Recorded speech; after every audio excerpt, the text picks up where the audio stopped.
What's good? It's Wednesday. I can kind of talk. I should have changed my background, but we're here. So I didn't want to keep you guys too late. We got Lady B is back as well. How you doing, Lady B? Hey, what's up? I'm alive. I went to NADIA and I seem to have got throat aids too, so we'll see how long it'll last. It does go around up here. That's for sure. Yeah. Oh yeah. They can't warn you enough. Nope. Yeah, and once it just does not let go. But yeah, not a fan of throat aids either, but every other time I've been pretty confident I'm going to be fine, and then I'm not. So this time I'm just going to be, I don't want to draw any attention to myself, this at all. So yeah. You sound a little better. I won't say 100%, but you're getting there. Thank you. Yeah, working on it. Working on it. Let's see what I got here for backgrounds. Is that better? We're in space. Cool. Yeah. This one? We're good. All right. We got the Gooch in the house. Gooch. Yo, what's up? I was having a tickle fight with Zax, and he accidentally kissed me, so I have a throat problem too now. So I gotta, take it easy tonight. No, what's up, everyone? Great show, Gooch. You just wrapped up. Thanks for the read. Yeah, that was a great conversation. Dark Gift is a great guy. He's one of the OGs. So yeah, that's really cool. I had a good conversation. So how are you feeling, brother? Getting there. I'm getting there. He was a musician and a comic artist. And speaking of comic artists who are also musicians and who have throat problems, it's Gerry. Yeah, I was doing okay until my Gooch got AIDS. Now my Gooch has AIDS. Where's your Gooch at? I think it's in my throat. Don't wash it and keep your receipt. You can always take it back. I just want to fuck with Gooch and Zax. And so, Hi, George. Hey, Lady Balefire, how you doing? Always great to see you. I'm good. How are you? I are well. Great. We are also too. He's smelling the microphone. Oh yes, George. We have a George attack. Hey, I never smelled it before. That's nasty. I know, right? Like everywhere. I need to stop burping on it. Last but not least, we have NADIA Blixels. Lofty Blixels. I'm the only one. I'm the only one that sounds fine because I'm the only one that didn't lick Gooch's Gooch. So here we are. Nah, my voice got all fucked up. Listen to it. I sound like a meatball. Hallucinations is great though. You gotta apparently, and you get throat cancer for like 3 days. Yeah, true. Facts. The facts. Yes. He says it's good luck. It. So those are Zax facts. I'm surprised they haven't offered you maid yet, Zax. They hadn't put you in those pods yet. Oh, they want to, I'm sure. So I have to be like pretty sneaky about it. And yeah, it's you don't want them to hear you coughing. And like also because I'm a cis white man, straight. I don't feel it's right for me to step in front of other people in that particular line. It's their time. This is their space, and they can have it back. And this land is treaty land. So yeah, it's occupied land, dude. We saw so many other signs in Canada. You guys go first. No? Maybe? No. Well, I thought it's just because you saw E.T. and you didn't want to be put in the pod because you saw the final, what happened to him. So, what? E.T., the movie? E.T.? Yeah. That movie freaked me out as a kid. Yeah. I don't remember. He died. He died. E.T. died when he went in the tent. Oh, yeah. What is up with 80s shows? They just hit different. They're hard. You're watching Never Ending Story and when our because they had soul and heart put into the production of the movie and not much CGI. Yeah. Effort's always nice too. I appreciate that stuff. So get your new link up here for everyone in the chat, NADIA. Oh, thank you. And it's in the description too, but yeah, go subscribe to her right now. Please do. It's my new horror channel. I will be horror focused from this day forth. So not confused with horror focused. So two different spellings. Horror and horror. That's my channel. Sorry. Yes. If you want the horror part, follow Gerry. But if you want the horror part, follow me. Yes. Nice. Yes. So she's an expert. So this is a great idea for you, by the way. This is perfect. Actually, you love this stuff. You love horror. Yeah, I Inside All Day is not going away. It's just turning into a streaming channel where we're going to do seasons of episodes. Going away.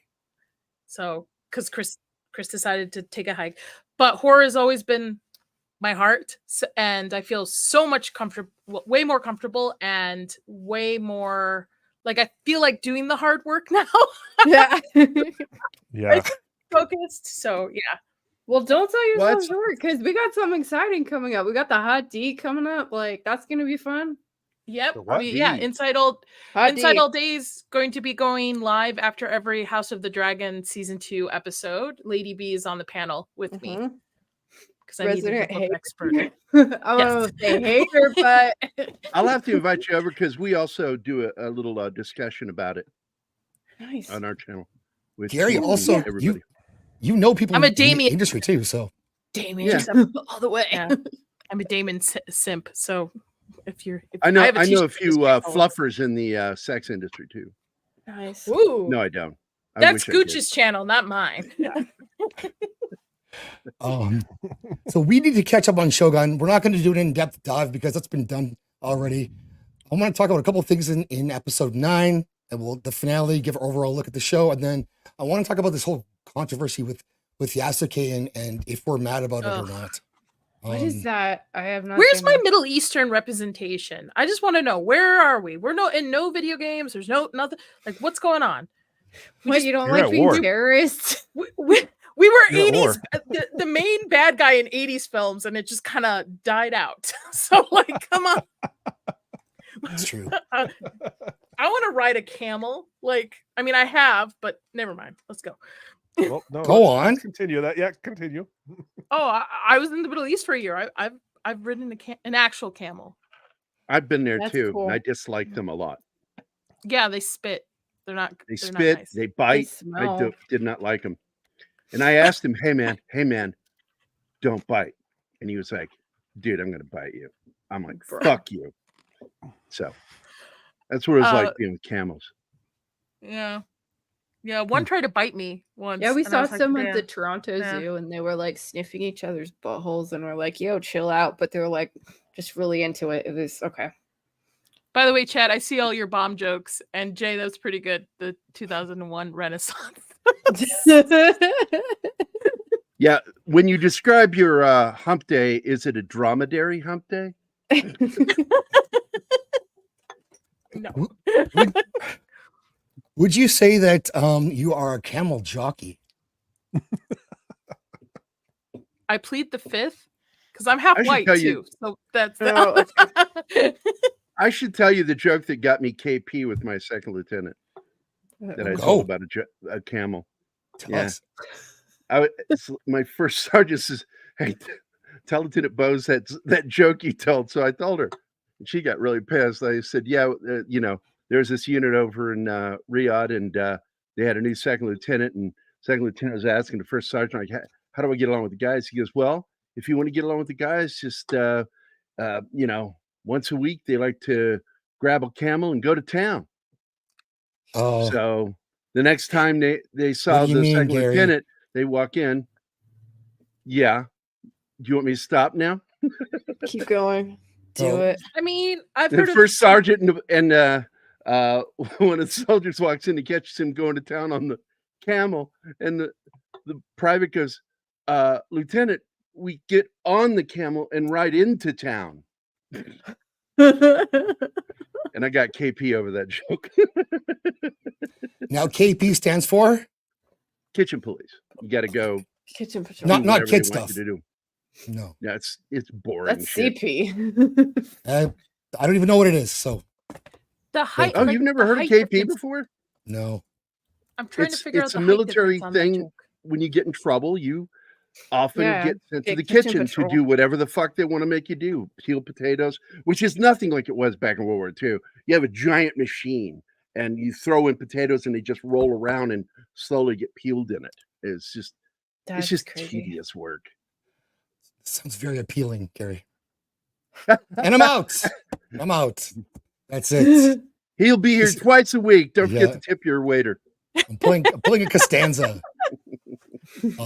So Episode 9, a couple of key scenes. The episode is about Mariko trying to get herself killed for almost the entirety of it.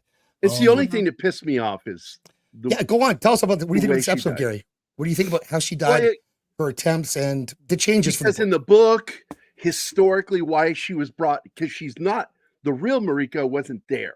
She lived before he got there. The real Adams got there. And the whole point of adding her was because they wanted to show her self-sacrifice to save him and the others.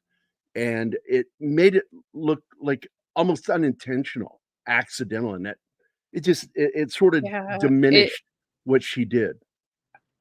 Absolutely. I agree, because I just happened to finish reading the book and it was massive. And I'm just like, I have so many feelings about it.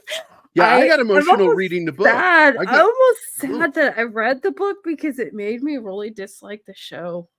Wow. I don't say really? dislike, but like it less, because I think just they really, a little bit, because they really one reason is butchered Mariko Blackthorn. is essential in the story. Mhm. Her sacrifice is so important. That moment, that building up to that moment, and then it just fell flat. And I'm like, of all the things you changed, that was the one thing you shouldn't have. So can I ask, in the book, how did she die? Can we give spoilers? Killed by an explosion. It's like the same thing, but it just happens differently. Like, for one thing, like Blackthorn saves a whole bunch of the women, and they know that who's attacking them. And one thing I didn't really like in this show was that it's not really clear that Yabushige, his name is Yabu in the book, but Yabushige in he like the real guy's name is very similar too, as I recall. Yeah, I don't know anything about the actual real people, but I'd like to. But yeah, he actually sets up the whole ninja attack, and that's not really clear in the show. You just see him let some people in. Yeah. And he actually kills a guard. Yeah, and so it's more clear what happens, but there's a bunch of women with them, and they're all like know what's happening, and the women save them by revealing this secret hideout that Toranaga had in his part of the castle, and they're all in there, and she does sacrifice herself, like, and they try to save her and stuff. Time to escape. Yeah, to get her out there, and she does say it is sort of like a political thing to say that, like, you know, that she does, like, she's doing it to sort of make a statement. But then the other women with her, there's a very old lady that had stood by her when she was trying to get them to let her go. And she actually kills herself because she gets injured in the blast. And she says, well, I'm protesting this as well. And she kind of just jumps off of the battlements. But yeah, it's different. And it's loosely based on the actual incident with the one, I forget her name now, the real Mariko. Because she... Why does he look like so like an anime character shooting out? No. I know, right? I guess it's a flintlock, so it's throwing all those sparks out. Spectral petroleum! Yeah. It really looks like magic. It does. But all she was really doing in the series was she realized for them to escape, they needed that one moment. And for some reason in her mind, he thought by throwing herself against the door, he would give them just enough time. But that was an explosion, for God's sakes. Yeah, you know? The ninjas had a bunch of gunpowder, and yeah, they did find it. Like in the book, there was a way out, and like Blackthorn was shooting them through the door, and he had done a lot to try to stop them too, and they were coming through, and he was trying to get her to fight, and she's like, "No." And he was blinded in the blast. Yeah, he was he couldn't see, he couldn't hear, and he goes through this whole freak out point with it. I think that also too, it really does. It takes away from her sacrifice, and also they set up Blackthorn in this to make a sacrifice of his own. In the book, I believe it's Yabu who is going to be her second, but in the show, I like what they did. Actually, they changed where they made it where Blackthorn would volunteer because he understands if she kills herself, it's suicide, and she's Catholic, and so she goes to hell. So he was accepting that I'll go to hell instead for her, even though he's so much against that. He felt the entire series. The sin could be forgiven later. Oh, he thought. I think he's as Christian, he can believe that. I think personally, he thought he was already doomed, sort of. I don't think so. I think that as a believer, he believed that he could be redeemed later. It's just part of the faith process and with Christianity. And he was a Protestant compared Yeah. to the Catholics. And the Catholics believe that if you commit suicide, that That is a mortal it's a sin. mortal sin because you Yep. cannot die in the commission of a sin and be forgiven. So therefore, if the other person takes the burden, they take the sin away from you, and so therefore later they can be redeemed or forgiven for that sin. Because it's the lesson of the crucifixion, where you had one criminal on one side, another criminal on the other side, and by asking for forgiveness, the other one is told that he will be with him at the side of God that very day, just because he asked for forgiveness. Despite all of his crimes, he was forgiven. So that's just the way they really thought. And they were deeply religious in that period of time. It's a different world than it is here.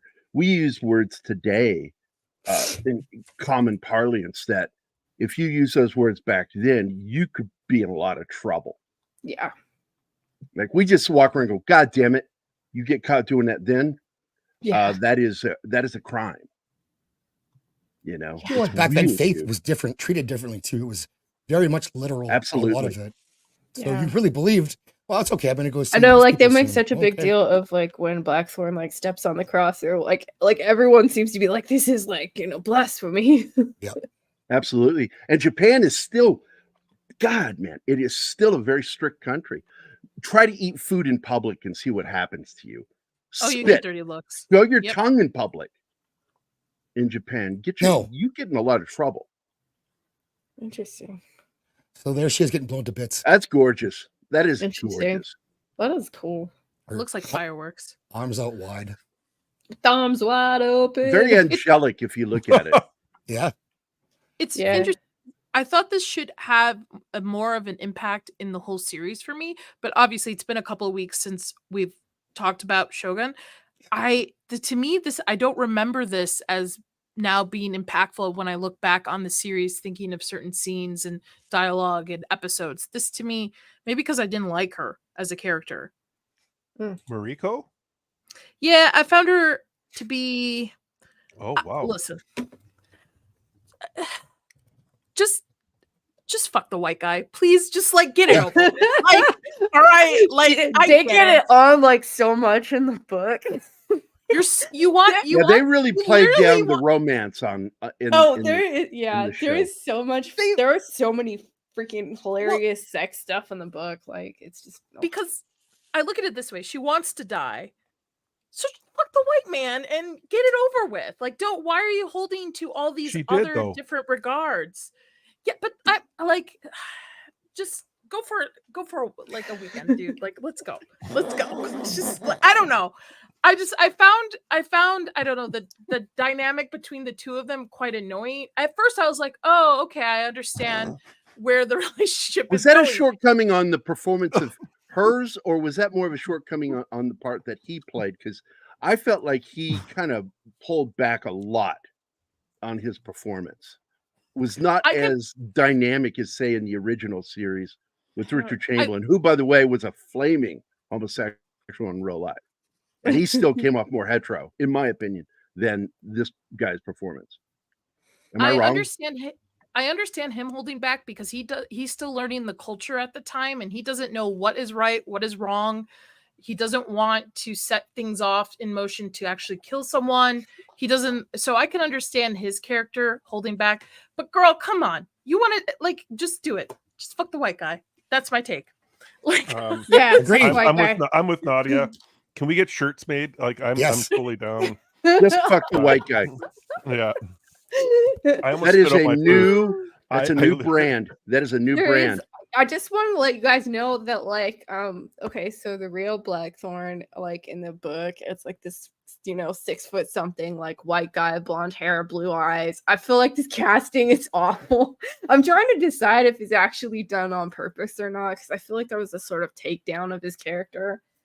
And then I started thinking, is it because he's kind of the, like, everything that's bad in the, like, woke world? It's like the colonizer wasp guy. And I'm just like, what? He reminds me of he looks like Tom Hardy to me a little bit. Like a wish list Tom Hardy. The Temu Tom Love it. Hardy.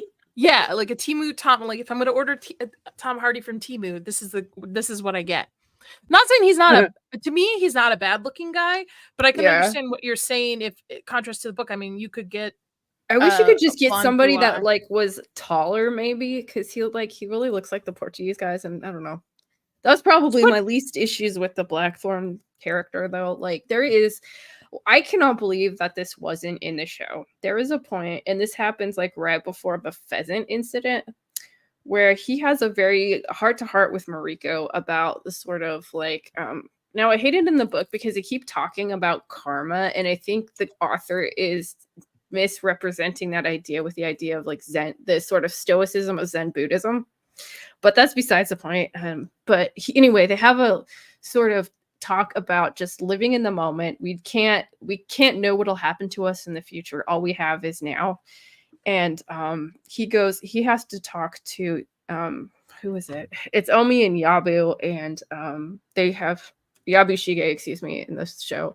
And he has just been told that by Toranaga that he has to learn Japanese or else the whole village is going to die in 6 months. And he's like, there's no way I can do this. And so he goes in there and tries to ask them to change their minds on this. And they're just like, no, they're not going to do it. And then he's like, well, I'm not going to let all these people die. And if you won't do it, I'm going to kill myself. And he actually is ready. And he does the thing. He has the swords and he's going to kill himself. And he actually goes to do it. And Omi actually stops him.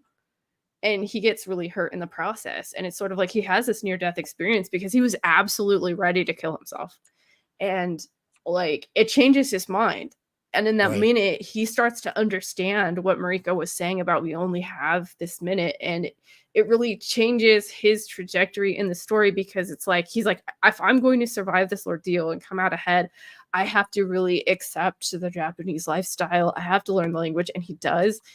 And I just feel like by not including that in the show, they just kind of keep him as this sort of like almost comic relief character. Like he's always the outsider, but he like, God, there's so many, I could just go on this, the Blackthorn thing, but by just not having that in the show, I think they just really did a disservice to his character. Yeah, that sounds like it's way more important and impactful in the book than in the show. It was almost pointless, almost seemed pointless / forced / an attempt to have Toranaga make the save. Yeah, and it's I mean, it's just not in the show at all. And then at the end of the show, he tries to do like, I'm gonna seppuku myself, and then he just has this stupid confession about how he was trying to trick Toranaga and stuff, and I'm like, that is so silly. I don't know. I have like a whole page of notes on this. I should probably make a video, but I've been doing wedding stuff, so we'll see what happens. Okay. I have a question. Sorry, Nadia. I have a question for you, Lady B, since you've read the book. Do you think this could have been multiple seasons then to kind of flush it out a little bit more? Could we have gotten maybe at least Well, it's a really big book. It is, yeah. They easily could have split this up into 2 seasons. Yeah, I think it could have been half, yeah.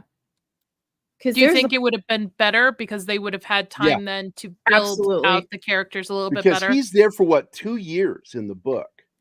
Oh, and by that time he becomes his vocabulary got really a lot better. Yeah, he can speak Japanese at the end. I mean, he's not bad, but he doesn't need like a translator or anything. And there's so many other cool things like up until about like the book I think has like 6 books in it, and up until about book 3 it's really close to the book, and then it just deviates and they add that like I call it the woman episode. I think it was episode like 4 or 5, the one with the Ochiba backstory, and I'm like, why did they add this crap? Like, this is not even her backstory.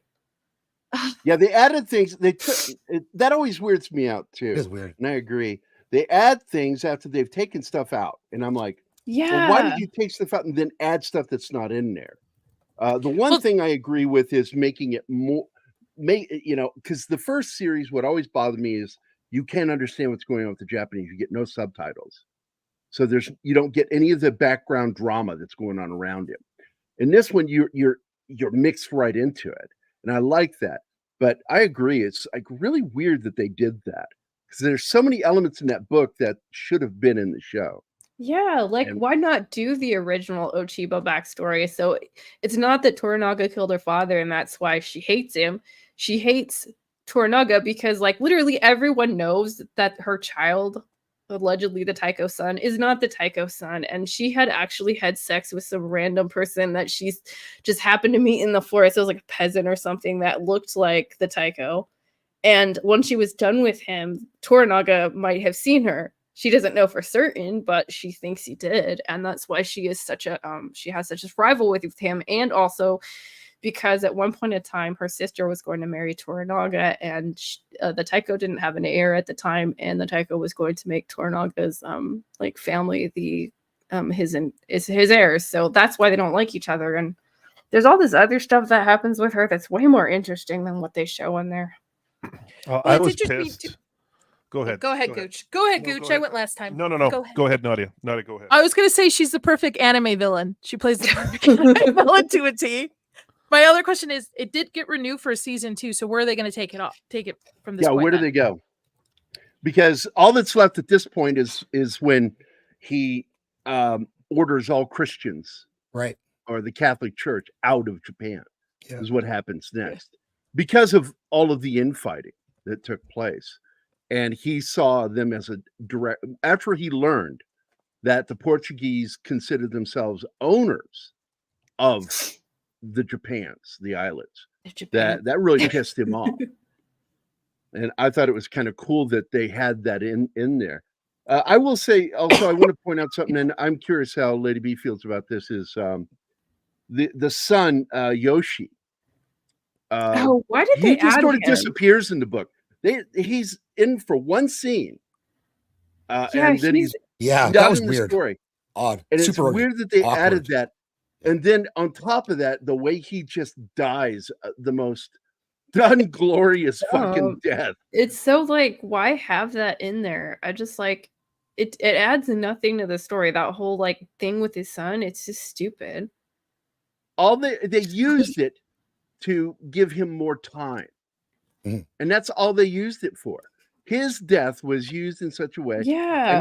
And they went and they got permission from the family, the Clavel family, Yeah, to make that I guess. alteration. And I'm Wait, like, wait. at least give him a good death.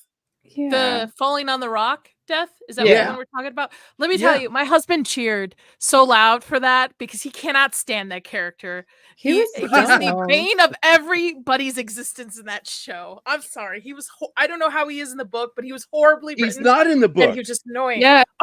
He's mentioned in one annoying. scene. One scene. Yeah. I was not upset when that kid went. I'm sorry. I think what happened is, okay, so we get this part in the book where Toranaga is making an indecision. And remember how I said early when we were watching this, I'm like, do we know, is it because like he's not doing anything because he doesn't have a plan, or he has a plan and all that stuff? Spoiler alert, he does not have a plan.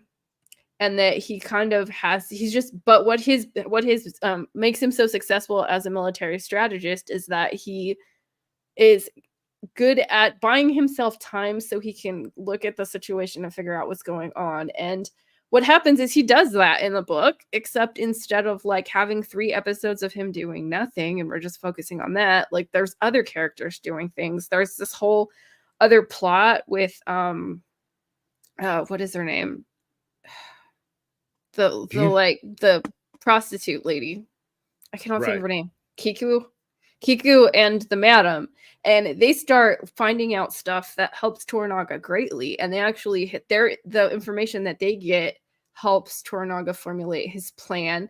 Then there is Blackthorn and Mariko going to where do they go? Edo or something, and they have their little romantic interlude thing, and there's some other things happening. So it's like there other characters could be doing anything, but I mean, I guess they just had that really good actor and they just wanted to focus on Toranaga. So I don't know. So this is when I pull up here. This is the Battle of Sekigahara. This is the. Oh wow, that's cool. They show this very briefly in the finale, but I wanted to bring it up because you were talking about Nakagawa, his kid, Toranaga's kid that died with the head wound. In real life, This kid was based on a real person who was his kid. He was very bold, rebellious, and rash, you would say. But he actually died in this battle. Like he was shot in this battle, and he was the guy who fired the first shot to start the battle because he was impetuous. So he fired first, took a bullet in the head, which he survived initially and died later on from. But so he was an important part of history going forward. So I thought it was odd that they killed him the way they did. And they didn't mention his other sons because in real life, he also has other sons. And this show made it seem as though he has a newborn and that's kind of it. So I want to put that in there because you brought up his son's death. Yeah, it is just odd. Yeah, it is weird. And I want to try something different tonight. So I want feedback from everyone who's watching, if you wouldn't mind. Like I was told or suggested to me that to try to do a show differently, to jump into the topic first and then bring in the chat later. So I tried that tonight, so I don't know if it's better or worse or what, but let me know if you guys like this or prefer a different way. I don't know. We'll do that quickly now, though. We got CLS, what's your first? Agent Corey's here. Jana, Jacob, get on some of your comments, too, that are current with this. The Black Samurai. Yes, Jennifer Woods was the first Black Samurai. Yeah, absolutely. Yax, what's up? Boosh. Hail Boosh. He's fuck on the you, panel for the Boosh. show. What? Nothing. I love my buddy. Nadia's horror channel is horror, not horror channel. Horror channel. Horror. Horror. Oh, speaking of that, it makes me think of hold the door, hold the door. Yeah. It's actually Shogun, called- and Will starts yelling, hold the door, hold the door, hold the door. It's actually officially called I'll Be Right Back. Because in horror tropes, Oh yeah. if anybody knows. You know, it's yeah. hard to believe that a chunk of wood named Groot has a bigger vocabulary than Hordor. Horror. I'm never going to be able That's to right. watch Mariko dying without seeing, hold the door. Hold the door. Hold the door. Yeah, that's what Will started yelling when we were watching it. I'm like, stop ruining That's awful. Show your guns, everyone. There you go, Gord King. Vex. Vex is going to be jumping in later, I think, to talk about this whole controversy with Yasuke and Assassin's Creed and why people are mad. Oh or- my god, yeah, It's- that's what. I know I'm not. So yeah, we'll talk about it, but it's a weird one for me. It came out like recently too that both characters are LGBTQ as well. Plus. Sure. Why does that Sorry, matter? forgot the plus. We'll get there. tell me. We'll get there. Oh, you Gord, forgot You the tell. two Love it. spirit in that too. Come on, guys. Zach is an awesome guy. Well, thank you. Love it. For saying that. That's very. Let's play a clip for that because you know what? I deserve it. Yeah, it was a good fight, a fight in which you were able to do, I believe, what you wanted to. Would you agree? Yeah, I mean, I came in here 110% mental. That's about 100% of this game. The rest is physical. That comes with it. Professional fighter, you need to train like a professional fighter. No question about it. Going up against the Lions. Oh, Tito. I love Tito Ortiz. That's cool. Yes, he's Simple Tito. simple Tito. And this is younger Tito too, before all the concussions. So we got Nas here. If I forgot you, I'm sorry if I missed you. Come on, people. William Richards. Hell, dude. Thanks for being here. Yeah, I think that's it for now. All right, so for this topic, now we got some more current. Oh, look at this. Copa's in the house. Copa, you got time for us. I love you, Copa. Inside All Day Podcast. That's Chris. Nice. Thanks for coming out. Hey, Chris. Yeah. So for this, Tracy's here too. So what do you guys think of this season as a whole then? Let's go around. And, well, go ahead. Let's go to Nadia. No. Let Gooch go because How he dare hasn't you? been able to talk at all. No, it's fine. It's fine. I thought the first two episodes, get out of here. Blackthorn, the acting was rough. He looked like a poor man's Jared Leto. But like Toranaga and everyone else and Mariko and everyone there was a lot of story there. So like you want to continue it. And then as it went on, he got better, but as it got to the last two episodes, especially the last episode, it left you blue balls. It was like a limp dick episode. It was just like it felt like Game of Thrones. It was just rushed, that last episode. I did not care for that. I was really let down. Moving forward for 2 and possibly 3, like I have no idea where they would go with this story. I don't think I would continue watching it, to be honest. So the middle of the series was great. Other than that, it's meh. But I'd still give it an 8 out of 10. Yeah, that's 8 is a great rating. Or that would be average, as Lofty would say, and possibly Leo. Yeah. Okay. So you wrote a review of the book? No, review of the show on my critic okay. list. Yeah. Oh, okay. Like you wrote words down? And the title of it is "Fuck the White Guy." Yeah, I should have titled it "Fuck the White Guy." I'm very sad about my favorite part of the book is like when that Christian guy kind of rescues Blackthorn from the ocean. He brings him into his house and they kind of take off his clothes because he's stinky and he needs a bath. And all of the women in the house get around him and they're just talking about his dick. Nice. It's so funny. And they're like, oh my God, I wonder how like big he is when he gets hard and all this stuff. And it's so funny. Lady B, question. Yeah. How do they describe it? Like, is it average white guy dick, or is it like, I don't know. It was know? they said it was like big to them. I don't know if it was like, I mean, everything's big to them. Come on. 3 inches especially is back huge. then. I don't know. Oh my God! I don't Okay, I know. gotta I tell you mean, a like joke from guys my like gay son. Godzilla. Oh, It's I'm Godzilla. willing to Here's say a it's joke my probably, gay son said to me. My very, very gay son goes, "Hey, Da." I said, "What, son?" He goes, "Do you know how we know that Japanese have small penises?" I said, "I don't know, son. How?" And he says, "There's no such thing as a Japanese male porn star." That's true. True. And I just went, "That is so racist," and I feel bad that I chuckled on the inside at that. I know it's really funny, and there's a part too where he goes to go visit Kiku that he's with Mariko, and she shows them a whole bunch of sex toys. I was like, at what point of time is like world building indistinguishable from the author's kink? Whoa, wait. So feudal Japan was kinky too? All right. I've seen Oh, some. I've Japan. seen some Have you not wild seen their woodcuts. Oh artwork? my goodness. The Japanese oh- were perverts. I'm was sensing a crazy. theme from Lady B tonight, like, and it's naughty. Dick, Like, dick, dick, she's, It is. Dick, dick, dick, yeah, is. she's She's right. The Japanese artwork depicts some Yeah, I saw. very, very gymnastic sex. Or just And- weird shit. Like this one I saw had like these guys. They were like guys with Listen. dicks heads and like vag faces. it? It was really weird. No- I was like, what? It looked No really- wheelbarrows. No wheelbarrows, guys. what is It's the going cough on? syrup, Boosh. It's the cough syrup. no wheelbarrows. That's all. All right. I don't I'm know. looking, Gooch like Exact- stream. Gooch Yep. like Exact- stream. well, now it's a challenge. I have to find Japanese porn drawings. Oh my God, they're all over the place. I mean, some of the traditional old artwork is almost as bad as hentai, modern hentai. Yeah. Then why do they Don't be so have excited. it very pent up all the time though? If they're into this freaky deaky stuff. Speaking of pent up, Lady B, you want to answer that?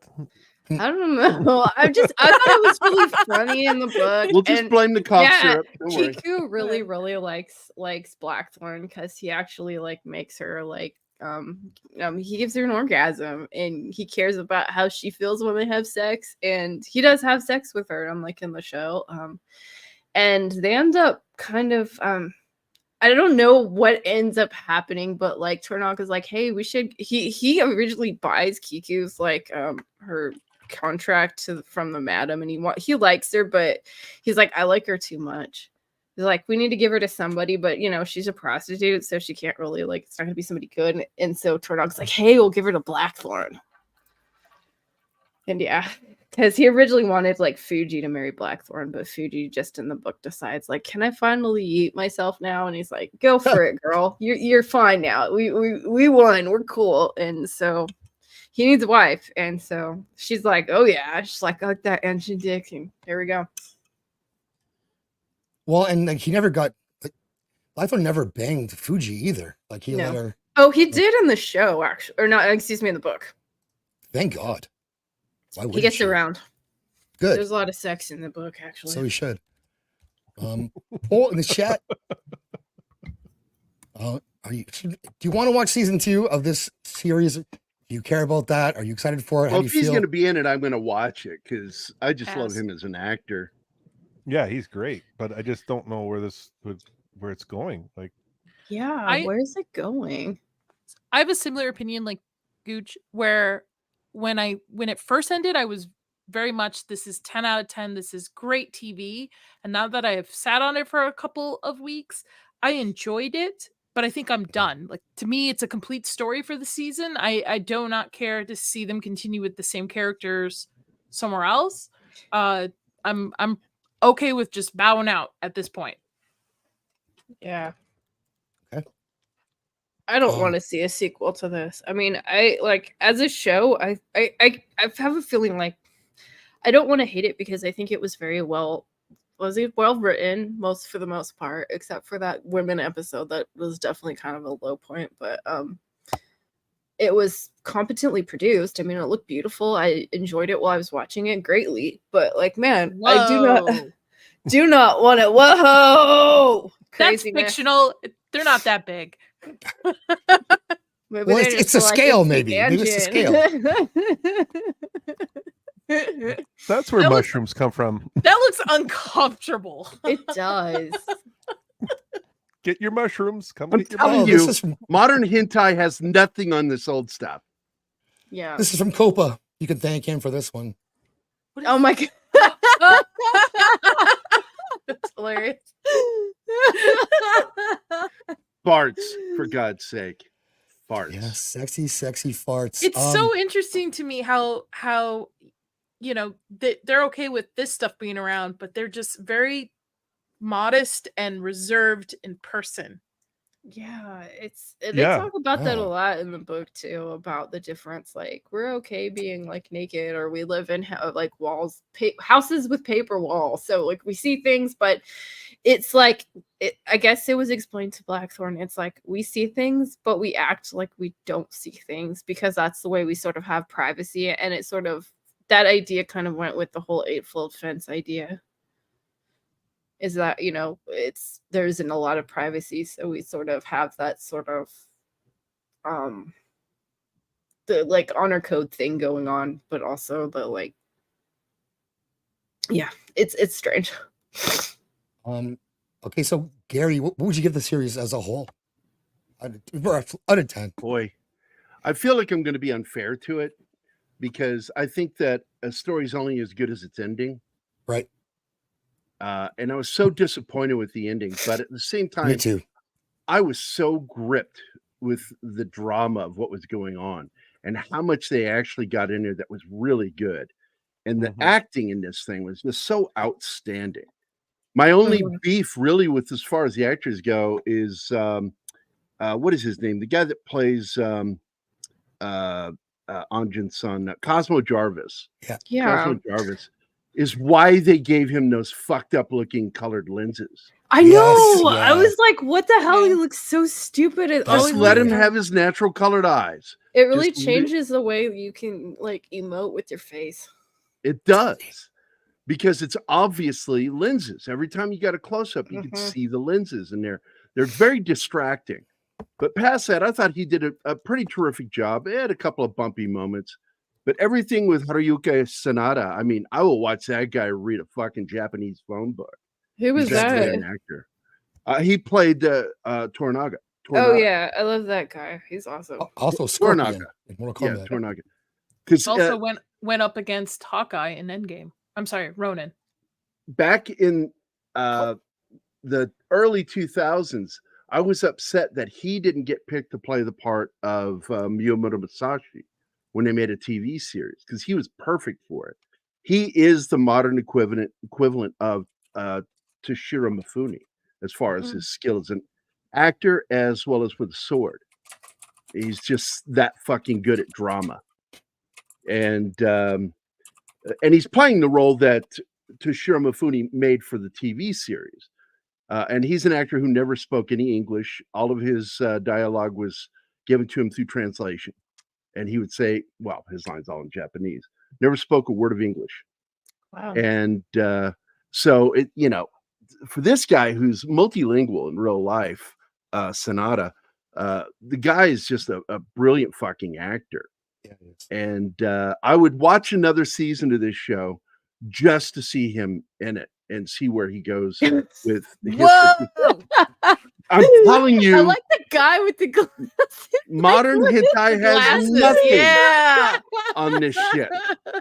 What is going on with? Oh, is that like a squid up in the Yes, upper it left is a side? squid. Tentacle. Tentacle sex. porn.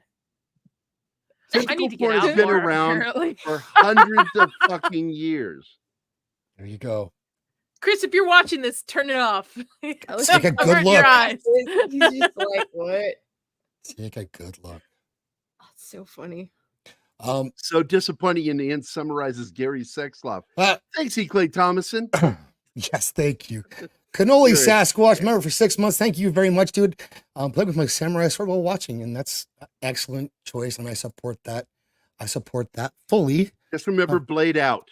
We got this one for you. This will help finish. Well, I'm packing up my game and I'ma head out west where real women come equipped with scripts and fake breasts. Find a nest in the hills, chill like Flint, buy an old drop top, find a Yeah. Wait a minute. What is that yes, movie? yes, What is yes. that from? What is that That's from? one of the greatest movies of all time. Some say Yeah, like good. Gone with the Wind. Some say The Godfather. Coyote but Ugly. Coyote Ugly. Yes. Yes, it is. It is. Hyper Parabo. That's all I got to say. Yeah, she's hot. Mhm. The whole cast is great. Like you can't. I don't remember what the movie was Haven't about. seen it. Hyper Haven't Parabo seen was it, the so- hottest thing in that show. So, Yeah. come on. Absolutely. No, You know what? I'm Maria gonna do a Bello. watch party for Do it. Coyote Ugly. Let's do it. Yeah. Let's do it. It's a great idea. It can be considered horror, maybe. And the last episode of Sopranos, which I still haven't seen. They should adapt Oh. Saipan instead. Sam, yes, I Nadia. agree. Good take. Yeah. Do another book. Just don't like. There's nothing to continue, and it would just be like. That's what I thought they were going to do because Me too. there's multiple books in this. I hate to say this, but like this universe, right? Kind of Yeah, similar. it's Yeah. called the Yeah. like Asian Saga or something like that. I got the thing. White Yeah, guy tells so- Asians what happened to them. Taipan was So one j- of his other books by Clavel. So just do another book instead of just continuing this. That's what I thought they were going to do. It says, yeah, the Asian Saga. They have Shogun, which is 1600, Taipan, 1841, Gaijin, 1862, King Rat, 1945, Noble House, 1963, and Whirlwood, 1979. What I thought Not they to would do is mention do an anthology uh, where they do another book, but the same actors playing different characters in that season. That would be cool. There was a special edition of the Book of Five Rings that Clavel wrote the introduction to. And that is something that needs to be adapted is the story of Miyamoto Musashi, who lived during the feudal period and was the greatest samurai who ever lived. I have that book.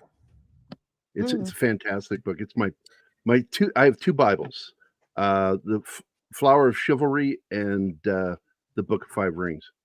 Mm. I'm just over here reading Bridgerton. so Oh I my can bond God. so I can bond with my sisters. Oh my goodness. You're so too good for that show. I can't. I That shit was saw gonna it. give me AIDS. Listen, Like, no. I didn't watch the first 2 seasons. I was like, I'm not investing time in this shit, so I'm gonna watch recaps so I can just watch the third with them. It's so And- DEI, man. Mhm. It is, but Every character. Ridiculous. listen, Hi, it's Sassy. all right. It's all right. It's all right. So here's what happens is like I trust Nadia's taste and stuff, and we tend to line up fairly closely in most things. So if she recommends something, I will watch it. Then I find out she's watching Bridgerton, and my whole my world is shaken now. I want to watch it so I can bond. I'm with my sisters. My sisters are into that kind of romance stuff. So I Fix was like, them. I will. I can't. I've tried. It's never gonna happen. I am the black sheep. So I was like, let me watch it so I can talk to them about it. And now we're reading the books together. What are the books? Like, who wrote them? James Clavel. Yeah. Bridgerton? Sure. You can do better than that. There's I like didn't realize- several of them. Julia Quinn. And Oh, each it's like book is a contemporary author. Teresa, look at this. Can you read that There's- one for me, Nadia? 8 books. A whole series about drama of a dude afraid to finish inside his wife. Yep, that's pretty much summarized. What? I want to clarify. This is not my pick. This is not my choice. I am not enjoying it. This is just so I can bond with my sisters. That's all. So is there a book called Pearl Necklace and Now there's a series of books I would love to see adapted. The Pearl, which was Victorian porn. Pearl? The Pearl, yeah. I read The Pearl in school. I don't think it was porn, but It was maybe basically penthouse letters from the 1880s and 90s that were That sounds like collected fun. into a series of books. And it's very, very filthy. Sounds like better than Bridgerton. Another Bridgerton's a absolutely- sexually repressed society doing better porn than what they did in real life. Look, I don't like putting this ear of corn in my ass. I'm just bonding with my sisters. Exactly. Exactly. Listen, Oh, fuck, brilliant. they agreed they'll watch some horror stuff with me because horror's not their cup of tea, and I agreed I would watch this season of Bridgerton with them. Oh, well, you know what you guys should watch and should read is Pride and Prejudice and Zombies. No. Actually, that no, was thank really you. that was really good. That was actually really good. It was I pretty hate funny. romance. I hate romance. Absolutely hate romance books. I will not watch romance movies. So It's this is funny though. Like, they have zombies in it and they kill people. Nadia has made 2 valid points. I hate romance and fuck the white guy. I am with Nadia fuck tonight. the way. Yes. Yeah. We're all on team fuck the white guy for Yes, sure. fuck the white guy. For God's Hey, White you know- guys don't get enough lately, so fuck Didn't the Leonard white guy. Cohen write a song about that? Fuck the white guy? I just made a joke that I went don't over know. everybody's head. I'm sorry. No. All right, Vex. We did read Dirty. Listen, Vex. What we read was not real romance. All What right. were you reading? You guys, I've heard so much about this. Like, tell me more. Here, Lady B. I'll send you a DM with the. Yeah, I got to see what you guys were reading. That's not real romance. Maybe in Vex's world, it's real romance, but not in the. I real thought it was. world. I thought it was. You know, Hunting. We did rule the world, and we did a good job, I think. Like, really, we did well. Maybe we If take it you're back talking someday. about Pride and Prejudice and zombies, it's what would be referred to as like Shaun of the Dead, a zom rom-com. Zomrog. Yeah. I'm going to play a short clip here for that great comment from Jay. It's the accidental N-word, my favorite.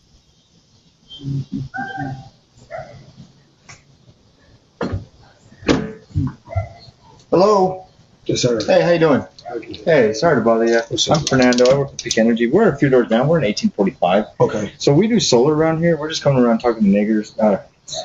Sorry, dude. Neighbors. I apologize, man. Oh my Where's- fucking god! What does he got? Where's Tourette's? Vex? Whoa. Where's Vex? We need Vex. Like you do. Whoa. He meant to say neighbors and Neighbors. use the other word. He did. Yeah. Perfect timing. Oh my well- goodness. Well done, sir. Okay, so Lady B, what's your rating for the show? What would you give it? Would you Okay, recommend now, season 1? Yeah, I think it was I like it as a show. I'd say it's probably a good like solid 7.5 and sometimes an 8. Because the thing in the middle with the like women episode and stuff, I was on the fence, like, is this the sort of like act 2 plateau of it, and I really liked the way that they structured it, and I think the structure helped a lot, but like that was very much like yeah, I don't know. And I wish they would have done some more things from the book. It was sort of I feel like I'm always a person that's like, hey, you know, it wasn't a great adaptation, and but I did enjoy the show. It was great acting. This is amazing. I totally agree with everyone on the acting on that, and the costumes look great, and it was pretty competently made. Like everything looked really good, and I did enjoy it when I watched it. So I'm thinking like a solid 7.5 for me. That's a good rating. I think for me, the last episode was a letdown, and finding out after they're doing a season 2 now, season 3, maybe it's not fair, and I'm not a critic, so I can say whatever the fuck I want. It takes away from it for me because I thought that was all the whole experience was going to be there. I'm in for this. I'm going to pay attention to all of it, soak it in. You know, you're okay with the pauses of time, and we lose some stuff that was in the book and in the other version we didn't get in this, and it's fine because we saw other stuff, and this is the one story. And like you guys had suggested, do 2 seasons of the one book. Like, they put more of that into this. Don't stretch this out now. And I do feel like they pulled punches at the end of the season to make Toranaga more of a baby face, more likable, less of a prick, because he's a bit, they're all pricks. And in the book, if you would know this, Lady B, but apparently they captured Ishido at the battle. I don't remember. Like, the book kind of ends like the show Yes, does. in the sand up to his neck. To his neck, yeah. And he survived for 2 days before he died. They watched him die. Like, that's way more badass than we didn't see what happened. It's a brutal ending for Ishido. Yeah, absolutely. He was a crap though, but like, yeah, I mean, they could have ended it better. I also think that just like the way that they set up Blackthorn just made it really stupid. Like, I know this is probably nitpicking a lot, but it's like, he isn't dismissed by Toranaga in the book. Toranaga, he comes up with this idea that's like, okay, so what you don't get the sense in the show that Japan has different islands, and like the Christian guys are on the southernmost island, and so they have to send their armies up by boat. So Blackthorn comes up with the idea of, hey, you know what? Give me back my ship, and I can actually go out and attack those guys so they can't bring their army to your thing. And he's like, you know, gears are going in his head, and he eventually tells Blackthorn, he's like, hey, you know what? If you want to go back on your ship, I'll give you back your ship, and that's fine. But like when you're on land in Japan, you know, everything that is right now is as it is. So basically what he was doing is he's saying, hey, if you want to go on your ship, anything you do on your ship is on you. So he was basically saying, like, go and attack them without saying go and attack them.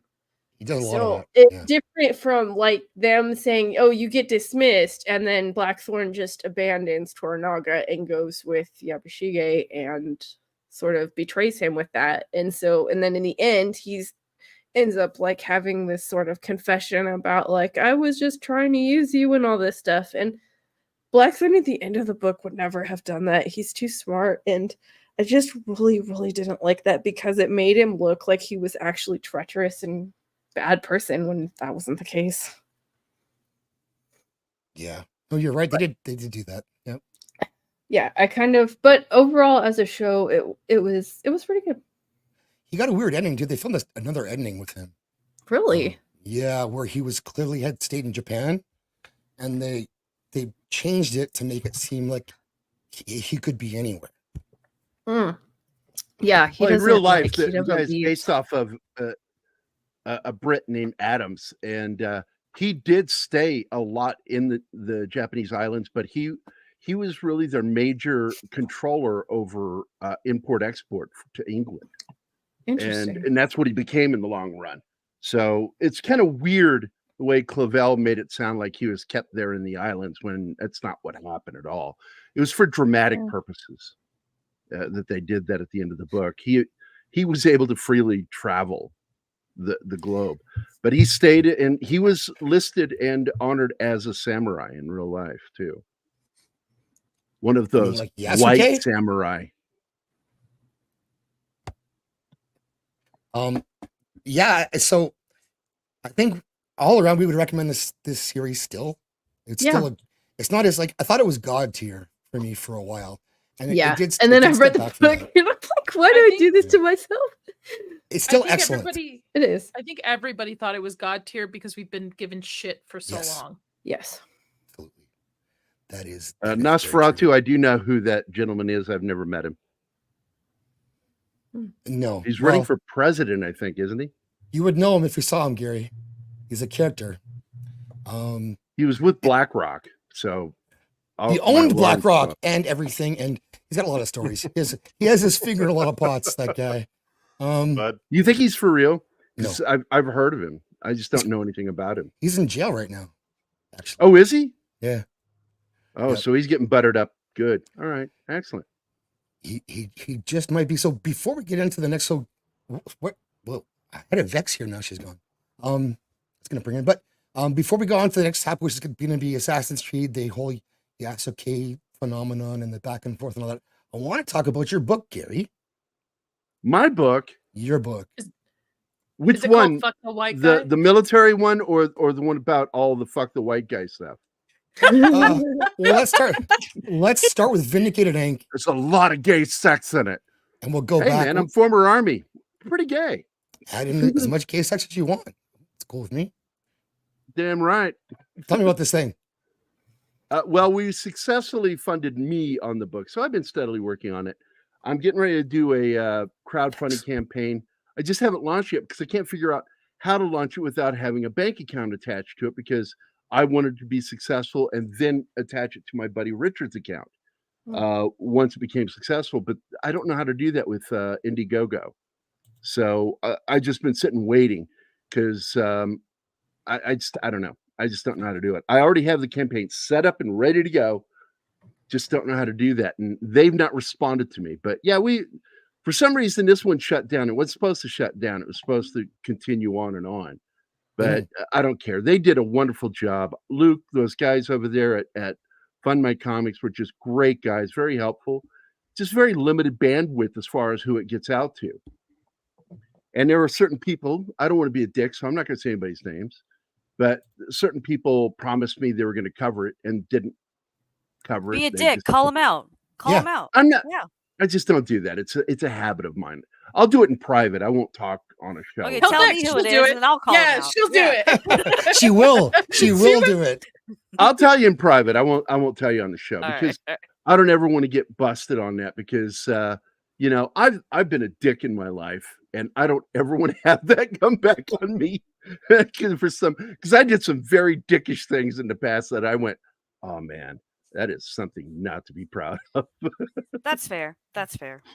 So it's like, I think it was kind of shitty that they promised to be there. And then I contacted him multiple times. And finally it comes to the point where it's like, I'm looking like a pussy begging for your help now. And you know what? Fuck you. I'll do this without you. And that's how I feel sometimes. It's like, fuck you. You had your opportunity. I'm going to just do this, whether you help or not. And we're successful for funding me, so I'm funded.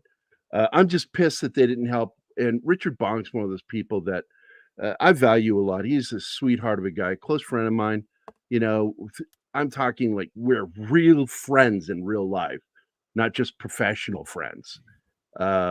Just love this guy so much, and his artwork is incredible. We've done stuff together in comic format before, and getting any chance for him and me to work together is something I can't pass on. And the only way I can get him to do anything on this book is to do the flashback scene, because it's the only one that doesn't have to look like my artwork, because his is far more DC Comics, Marvel Comics looking, whereas mine is illustrated work. I look like an illustrator, which is what I am. I'm an illustrator. I'm not a comic book artist. I've only turned to comic books because that's all I could get after 2010, because once you hit your 50s, nobody wants to hire you for a company, because they can hire somebody young and right out of college and not have to pay as much and then worry about me quitting within 10 years. Yes, Gary. They love you, Gary. Well, I look like what's his name? Del Toro, the film director, bonded with Kevin Smith. So I'm happy with the fact that that's what I look like. It can't be worse. It's like my cousin's husband looks like Paul Giamatti. Paul Giamatti. He does so much. I like Paul Giamatti, but Gary is a drawer. But it's really funny. Gary's a drawer. People say that to me at conventions, and it's been a while. I was asked to 2 conventions again this year, and I turned them both down. I'm not interested in doing conventions anymore. Man, so many people walk up and they go, "Man, you're a good drawer." I go, "Really? Like a sock drawer, underwear drawer?" Drawer. Call an artist. The word you're looking for is artist, sir. Ooh, a good drawer. Yeah. Can I play And the I was trailer for you, Gary? Okay. yeah, if you want to, yeah, go for it, man. We're doing it live. And pause it for a second. Okay. because I love those quotes right there. One from Mike Barron, who wrote the Punisher, created the Badger, Nexus, and so many other books. Good friend of mine, and Chuck Dixon both got to read a major portion of the book, and that's what they had to say about my book. And I love that two major comic guys that inspired me to write and do comic books. Because I'm not just an artist, I'm also a very good writer, and I'm proud of it. And that they like my writing in this book makes me feel very, I don't know what to call it. It's just very fulfilled at this age in my life. You want to? I'm 60 now. I turned 60 yesterday. Happy birthday! Yeah, it's a good I was book. like, I can't wait till you're I done was with gonna it. laugh if I died in my sleep. I'm gonna go like, I always thought I would die like doing something stupid, but now God's got me at an age where it's like, no, I'm just gonna die in my sleep like everybody else and shit myself. So it'll be great. And I'll chuckle as I'm dying, going, someone's got to clean that up. Oh, that's a way to go, I guess.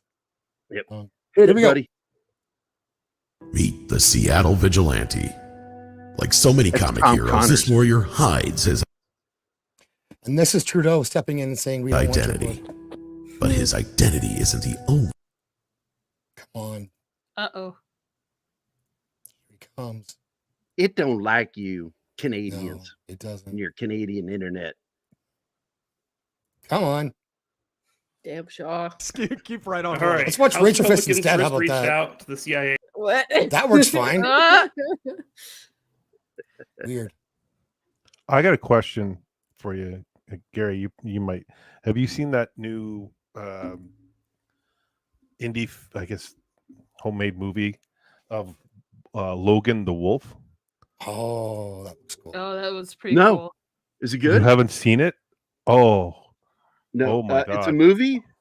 Yeah. It's a fan-made film. Yeah, It's a fan-made film. Short film. Yeah. It's called Logan the Wolf. Yeah. Yes. I'm looking it up It's right pretty now. rad. Oh, it's Yeah, a Wolverine awesome. fan? Wow. Okay. Let's for a try minute this there, again. Vex, I forgot you were on the panel. Oh, She's here now.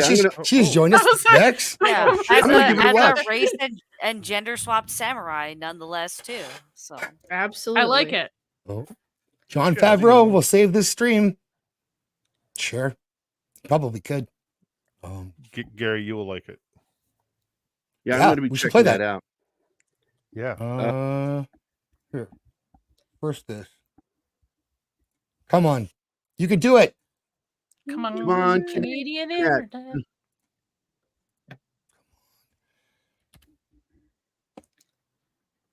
Don't vote. How liberal. anti-American of you. Don't vote liberal. But no problem playing Razor Fist. Just by the way, He the has to mini. keep. Oh, After grievous wounds received during combat, Tier 1 operator John Russell begins to recover and comes to terms with his new reality of being an amputee. And as he learns how to use his new prosthetic limb, he finds himself caught up in the bureaucratic red tape that too many wounded veterans experience, the exhausting medboard process. Out of sheer frustration, John takes it out on the criminal scum of the city. But when reality kicks in, John realizes he started something that's having an impact on the greater world around him, and thus has to reevaluate his motives. And moreover, just how far is John willing to go to finish this war he's declared against the criminals in Seattle? And will he even survive? From the creator of IDW's award-winning graphic novel Code Word Geronimo comes a new story about a different kind of warrior, Vindicated Inc., the first of its kind disabled veteran action hero comic. The Vindicated Inc. graphic novel crowdfunding campaign on fundmycomic.com is provided in the description of this video. We hope you become a contributor. Please share this link. Thank you. yeah. I just finished the scene, by the way, where he uses his GTO flying off of a loading dock onto two leaders of the motorcycle gang that he's going up against, and plays human bowling with his car. Oh, nice. And I actually showed their heads flying off. It's so gory and it's so realistic and it's so brutal, but it's so much fun because he fucks these guys up. And and basically the only way that they can combat him is they end up hiring mercs to come in and fight him. And you saw there the one gunfight, he just blows the shit out. He gets pinned down in a corner, and the great line is from a line a sergeant said to me when I was in the army. He says, "Hey, you get stuck, go grenade bowling." That was his quote to me, and I put it right in there, and that's what he does. He does a count, throws a grenade after a 3 count, and those guys don't even have a chance. The guy just looks over and he sees it and he goes, "Oh shit!" And they're in the middle of a factory building where they're manufacturing drugs, so that place just fucking lights up. Awesome. This is I'm going to see else Friday. Jay, I'm sorry, John. I'm sorry. Excellent humor in the chat. Thank you. I appreciate you. We got this one now. Speaking of humor, everyone is very 1969 GTO. Very based take on this. I don't know why people aren't also upset at the price of this game as well. How much does it cost? Was Dex, it like? Can you take us into this, please? Because you're the expert here. You're the gamer. Okay, I'm the gamer, not the gamer, just to be clear. Because the gamers are the ones that seem to be throwing a fit about this. Yeah. So Assassin's Creed Shadows got an official trailer release over a week ago now, and people lost their collective shit because it's feudal Japan, and instead of playing as a Japanese samurai, you're playing as a nigga and a female shinobi. Basically, you can alternate between the two characters. The idea that it was going to be a black lead was teased last year already, so this isn't necessarily new information, but the gamer crowd, they all have the memory of a fish. So everyone got really upset, and they were just like, "Oh, why are you making a game in Japan where we've wanted the franchise to go for years, and you make it a black man? Why not just make an Assassin's Creed in Africa or whatever for that?" So one side was screaming that, "Oh, it's historically accurate to make a story about him." The other side was saying, I don't know, don't put a black man in, and we love Wikipedia or some shit like that. And this has kind of like evolved into this weird thing where they've focused on a red herring, which is the black man, both sides, the black man being the lead, and totally forgotten that not only is Ubisoft a shit company, and all of these people don't buy Ubisoft product anyways, but the game has a pretty outrageous collector's edition price, or gold edition price, because there's usually 3 tiers, and then sometimes a collector's edition that Ubisoft tends to release with its games. So there's like a standard, deluxe, and a gold edition, and then you have a collector's edition, which is the gold edition, which comes with like extras and the season's pass and stuff like that, plus like little novelty items. So it was like $130 for the deluxe edition, if I remember correctly. Oh my god. But then if you didn't want to pay that, then you could subscribe to Ubisoft Plus, which is their game subscription service, for $17.99 a month and get access to features and gameplay that wasn't otherwise available. Oh, there we go. Ultimate. So they've gone gold and ultimate edition. My bad. This is crazy. So can you ever just outright own the game, or is this like we're at like you'll own nothing and be happy levels already? It's been like that for quite a few years. Wow. Okay, I'm not a gamer, so yeah. Wow, so you buy these things, but you don't own them. Jeez. Yeah. I find it ridiculous that you can't play them offline. It's not even that when you have a physical release and a digital release, the digital release costs just as much as the physical release, which makes no sense. They don't have to pay for packaging. They don't have to provide the product. You have a digital download of it. It should be cheaper than having to go actually pick up a physical copy of it at a store. Mm-hmm.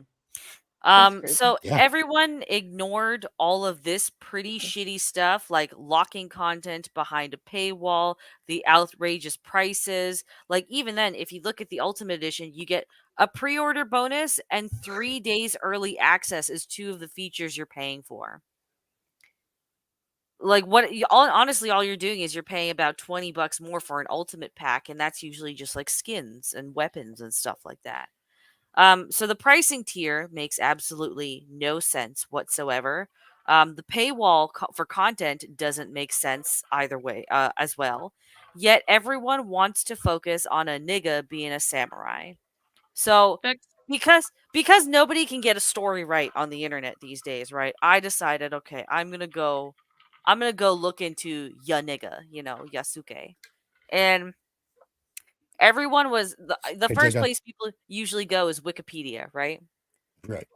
My first place, I usually don't trust anything I read on Wikipedia because it's fucking Wikipedia, first of all, and they're known to be a very left-leaning and biased site anyways. They do that with basically anyone who's not considered a left-leaning figure. They label them as a right-wing, figure or right-wing extremist or something like that. They intentionally change the definition and meaning of stuff. So I don't trust Wikipedia, but for some reason, all these people were trusting Wikipedia for a Yasuke entry.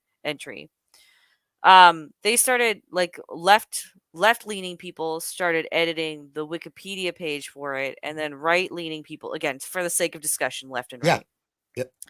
The right-leaning people were like, "Oh, why are you trying to rewrite history?" And I'm just like, do you even know what kind of source Wikipedia is? Do you guys know what sort I kind of know source it's like Wikipedia is? literally people from Ubisoft can like, because this is really funny. Me and my friend were kind of doing this with this one actors like that we used to follow like back in the day with this like dating history, and currently he was at the time he was in a relationship with this one person where they wanted to sort of whitewash his dating history because he used to date like black chicks and like she was this crazy white woman anyway, but like we would like edit it to just put factually accurate information, but we would always be like locked out of it because my friend went through the process of getting to be like, it's quite a process to be a like Wikipedia editor. And then in the process we found that like, there are people pay to have information on Wikipedia, which shouldn't surprise anyone, but it wouldn't surprise me at all if it's like, okay, we're just taking information from Ubisoft for this, so people can't actually edit like anything in there. So it's just propaganda. And Ubisoft is not foreign to getting even just buying bots to promote their Yeah. shit on socials, right? So all of this should really not be a surprise. But again, the right side of things is just like this is a place where we need to fight for Wikipedia know. entries because they're trying to rewrite history doing this. So encounter then all of these game journalism websites started writing articles about Yasuke and all this stuff. Now So what is Yasuke? So just what is the story about Yasuke? So he was apparently was Italian or a French entrepreneur. He came to Japan in the 1500s and he had Yasuke as a slave, presumably. Everyone was really taken by him. They all liked him because he kind of looked a lot like some of the Buddhist statues that they had at the time, which also had like, the black and dark skin. So he came under the rule of was a feudal leader or something like that. Oda Nobunaga. Nobunaga. Yeah, Yeah, Oda there you Nobunaga. go. She was the shogun, or he was the first unifier of Japan. There you go. And then this is again. So even like I went to Britannica. I looked at even older articles published way before things got like mainstream woke for everyone. And all of them, they say that he became a samurai somehow, but there's no definitive proof that he really fought in anything. There's no definitive information on when he was born, where he was born, even where he was from. The only consistent information I was really able to find on him is that he was about 6'2", so he towered over everyone. He had very dark skin, which they thought was painted on, but it wasn't. Nobunaga was very friendly towards him and took him to battle a lot. He became a samurai after Nobunaga died, but then Nobunaga's son didn't like him and basically banished him. That's the consistent information I could find. All and that even then, all that was in a 15-month period, though, wasn't it? yeah, it was a very short period of time. Yes, yeah. So I don't know if he was a retainer for sure because nobody says that. I don't know if he was a full-blown samurai as well because it's all conflicting information. Even his age, it ranges from 16 to 28. So there's no confirmation even there. So I don't know what people are fighting about on the historical accuracy part, because there's literally nothing historically sound on this character aside from we know he existed at one point. Which, when you have somebody like that, is the most fun person to write about, because you have a whole area to play with them. Right. So then again, then it goes back to the historical accuracy thing. And that is what people are all upset about, which again, I can understand. If you're going to be in feudal Japan, you probably want to play as a Japanese person. Like, why the fuck would you put it? It's odd, right? You know why it's there. You know why they put it in. It just doesn't make sense. But at the same time, we're arguing for historical accuracy in a series that never gave a flying fuck about historical accuracy.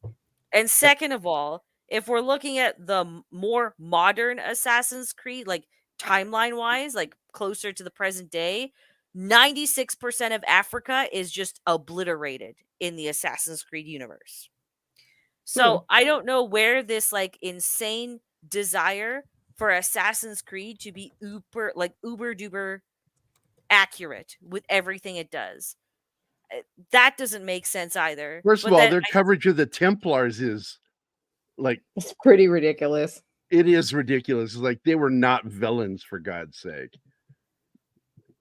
I don't understand why anyone was really upset over this, but rage bait, clicks and whatnot. So I sent some receipts to Zax, okay? Because he's in control of the screen, right? He doesn't care about any of that. Bex, I have a question. Do you think this is just coming off the heat of Stellar Blade? Like, if Stellar Blade or whatever it's called didn't have such a Gamersgate and everything around it, which I don't understand what's going on, but do you think it would be such a big impact had it not just come right after that? No, I don't think it would have. Just to answer William Richards' comment there, yeah, I've seen that come up, but again, we can't say that they love historical accuracy for some things and then completely ignore it for other things. So let's be honest here. Ubisoft really doesn't care about historical accuracy. You care about your samurai, but not about the history of the Templars. Yeah. Also, there's it's based off of Afro Samurai, because they used the same character. They didn't come out and say that when they made Afro Samurai, but it's based off the same character or same person. And I think that's what they're writing off. I think that's where they're using their history from when making this game, is Afro Samurai.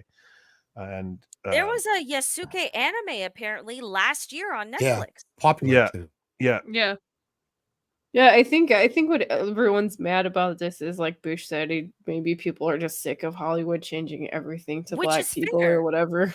Yeah, I wouldn't be mad at the historical thing. It's just like, okay, like they do it every single freaking time with everything. Yeah, it's either a woman boss or but why not just be? But why?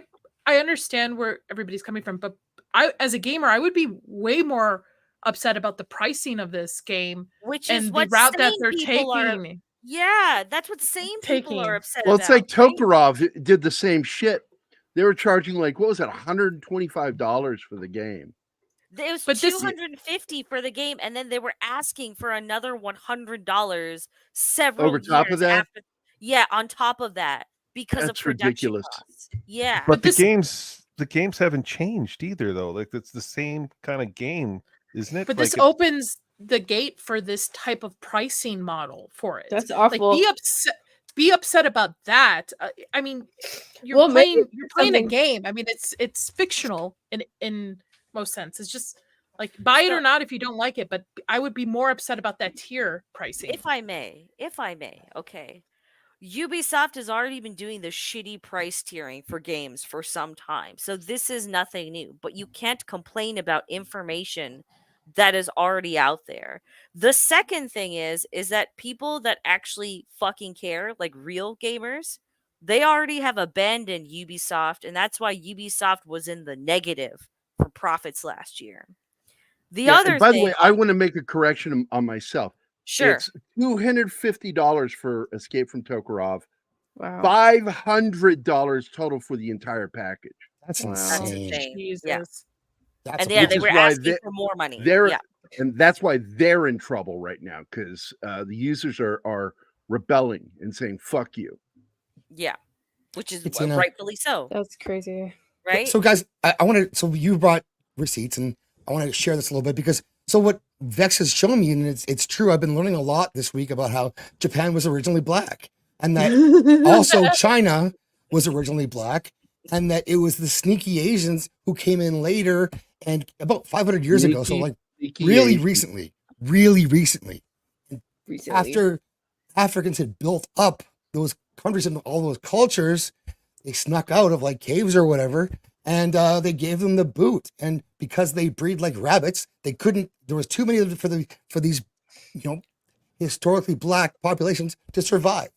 So Vex has shown me, and now I understand. Now you can now see that this is actually getting to real history where he was the last black person left in Japan. He wasn't new there. Wow. Whoa. This is No, trigonometry. this stuff was hilarious. Some of these things, but people do talk. This is a conversation people have. That 22,000 years ago it was founded by sub-Saharan Africans because there is you've all heard of Edo, Japan, which is now Tokyo, and there's an Edo time. There's also an Edo state in Nigeria. So facto, it's African. Hmm. I rest my case. Well, you know, they tried to say that all life originated in Africa, but then in Asia, there's DNA that exists that doesn't exist in Africa. And it's like, how do you explain that? And natural scientists is like, oh, Aliens. we don't. Stop talking. Sneaky Asians. That's right. Yeah. So I do have your actual receipts here, Vex. So what do you want me to go through with the tweets? Oh, just real quick. Yeah, people who actually noticed Ubisoft's issues abandoned Ubisoft a long time ago, and the people complaining about this right now don't buy Ubisoft games.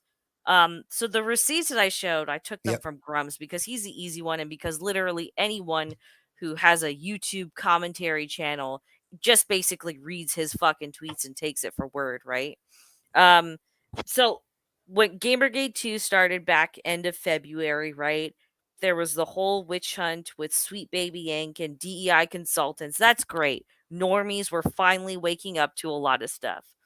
And then Gamergate 2 kind of fizzled out because they stopped focusing on the DEI stuff and they started just going after community managers for some reason, like pointing out all of these games and IPs that had really toxic progressive community managers. So this is why this doesn't make any sense to me, because you guys have already disavowed Ubisoft in many different ways. So I don't know why you're still complaining about this if you already disavowed them. So they disavowed them on, they have really woke community managers, right? They disavowed them during Star Wars Outlaws, which got another trailer release last month as well. Oh my god. And they were really upset because it was apparently an ugly woman. She's not even really an ugly woman. She just looks kind of dirty. That's all. The skin tone could be a bit better. And then they disavowed them. Oh my god, what was the third thing? Oh, yeah, there we go. Ubisoft is just notorious for DEI as well. So 3 times in the span of about a week, you've showed me that you already just don't want to support Ubisoft. And you already know that they do all this DEI stuff. If you're paying attention, you'd know that this was coming. Right. But you're still going to complain like a bunch of prissy bitches. It's quite frustrating because there's some really level-headed people that it's either you're retarded at this point or you're trying to cash in on the anger. Those are the only 2 conclusions I've drawn. I think if you're like, people can be upset about whatever they want. You know, that's if they don't like this idea and they're upset about this thing overall as being, this keeps happening. Like, I can understand that, but I think that we got to try to at least pick our battles. I don't have feelings for this at all. I have no, like, I played Assassin's Creed 1 and 2, haven't played it since. Won't play this, no matter what they do with it. So, but there's a lot of things that they're doing with these games that make me not want to play them. And for this, it's much more the pricing system. You don't own it, and all the sketchiness involved with that, as opposed to, because I think Yasuke actually could be,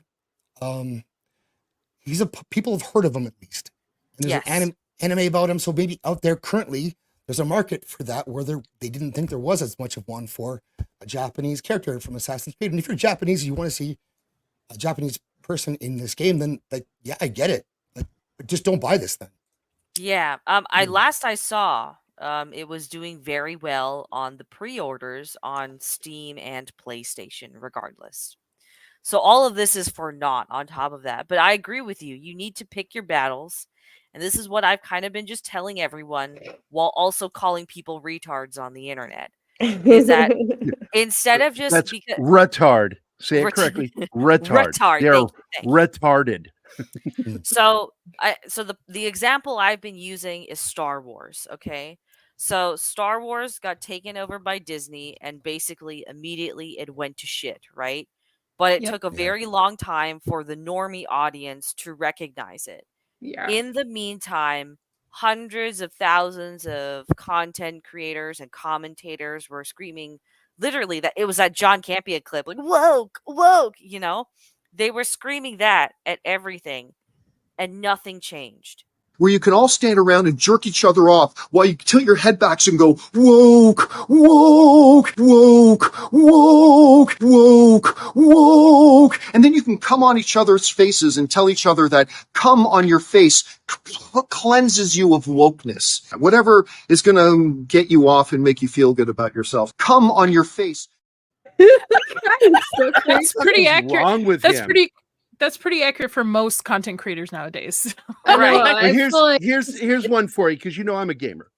Yes, I play Call of Duty, and you've worked in it. You've worked in games as well. Yeah, and I worked on comic book side of EA. I did Army of Two. Oh, really?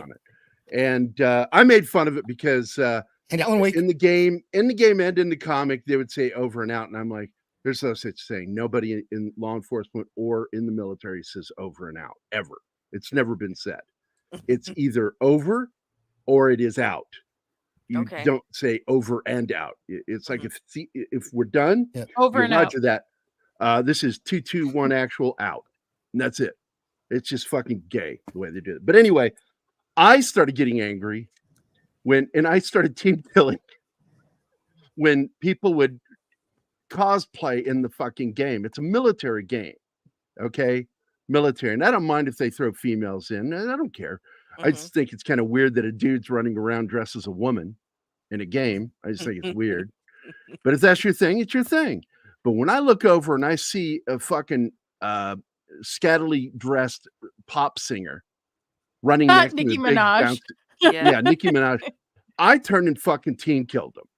I waited the amount of seconds, and then I dropped him, and I got to do it twice during the game. I went, yeah, change your avatar. I'm going to keep fucking with you. And I fucked with him the whole game. Because you can only kill him twice. After that, you kill yourself if you shoot him. So what I would do is I'd run and wait for them to shoot, and then I'd run in front of them, and they'd shoot me. Hilarious. And after 2 times, they killed themselves trying to shoot around me. And I'm just an asshole. No, it's like some guy says, don't you got something better to it? No, I have nothing better to do than to fuck with you. Right. That's why I play Call of Duty. I have nothing better to do. I'm here to fuck with you. And I had an entire team getting so angry, and we lost, and I just laughed at them after the match was over. Just they pissed me off. They were playing so suckily, and I just wanted to fuck with them. And I've got nothing better to do, and I'll follow you to the next match unless you block me. And I'm a troll, but I'm a troll that lets you know, and I'll keep coming back. That's the one thing that makes me not a troll, is the fact that I will keep doing it, and just to keep fucking with you. Trolls are in and out really quick. They don't want to get caught, get busted. I don't care. I've gotten in trouble. I don't care. I can just buy a new account. Oh, Blue Collar Loser gave you $5, dude. Anyone deserves $5 for dealing with Vex. Hi, Gooch. No, I hate Gooch and worship Vex. Anyway, I played every AC since 1 what the fuck happened? Damn shame. Thank you, Blue Collar. I appreciate that. Yes, thank you. We appreciate that. Just to I don't answer William Richards' comment earlier as well, the normies came around on it because the content creators were consistently hammering the woke message. I'm going to disagree here just based on real world experience.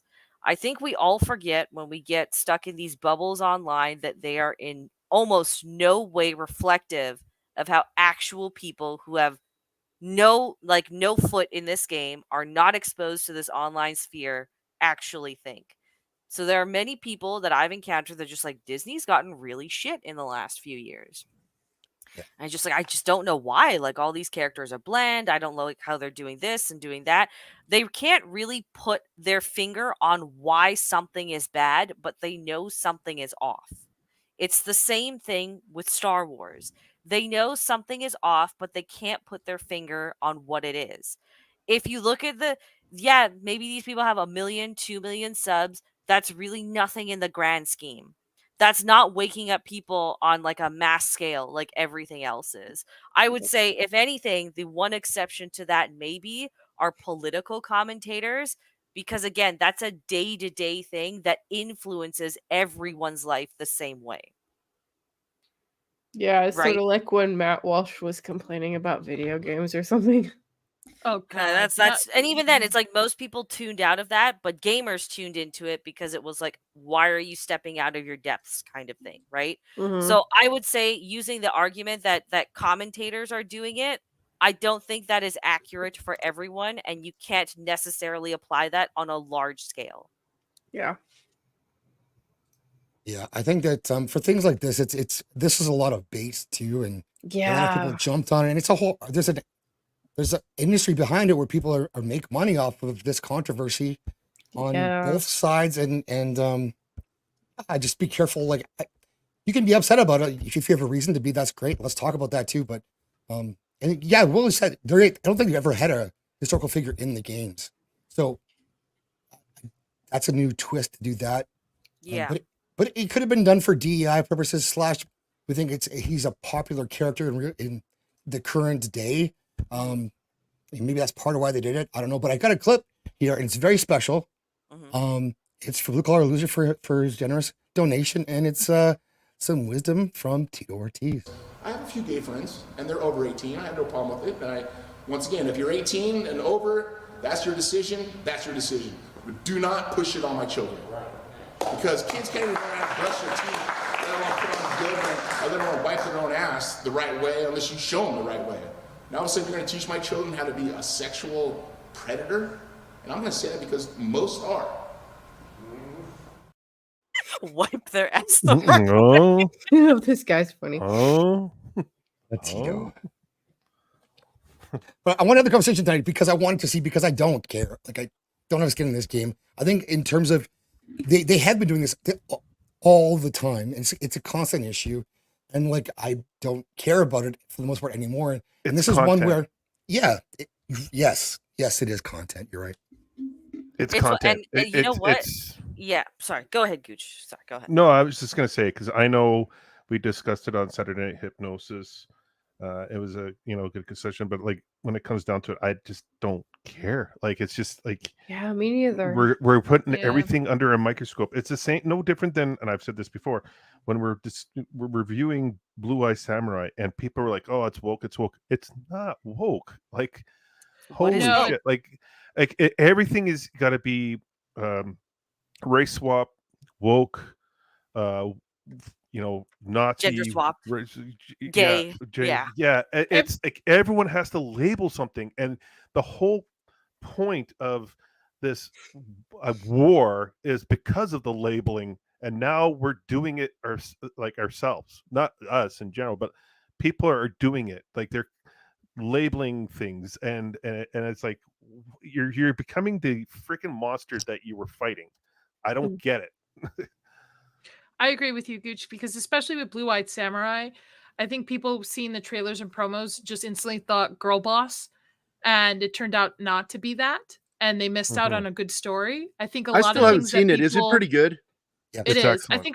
think a lot of things that people call woke nowadays, or just label it just to use as a word, they would not consider 10, 15 years ago woke. It's just that we're just so divided that it's almost like peer pressure to choose a side when there are just normal people who just like, I enjoy this for these reasons. I don't care if the character's this color or this race or this gender. It works for me. I enjoy it, instead of you just being labeled like, oh no, that's really woke, or it's DEI higher, instead of actually going off the talents and production. Now, I'm not saying that they don't do that. There is a bunch of shit out there, but I'm really kind of tired of the word woke used constantly in all conversations about every type of media that comes out. Oh yeah, it's I it's also so tiring. Yeah, I also feel like there's no solid definition that any of these people really abide by when they do label something woke. So, like, a great example is like we reviewed Fury Road on Monday on MMM, and one of the popular criticisms is that that's a woke movie because a woman is in the lead, right? And then there's 3 instances where feminist dialogue works its way into the narrative, right? 3 very minute, which out of context, yes, you could label as woke because it seems like out of context, you're giving me lines of dialogue that are trying to sell me a message rather than world building.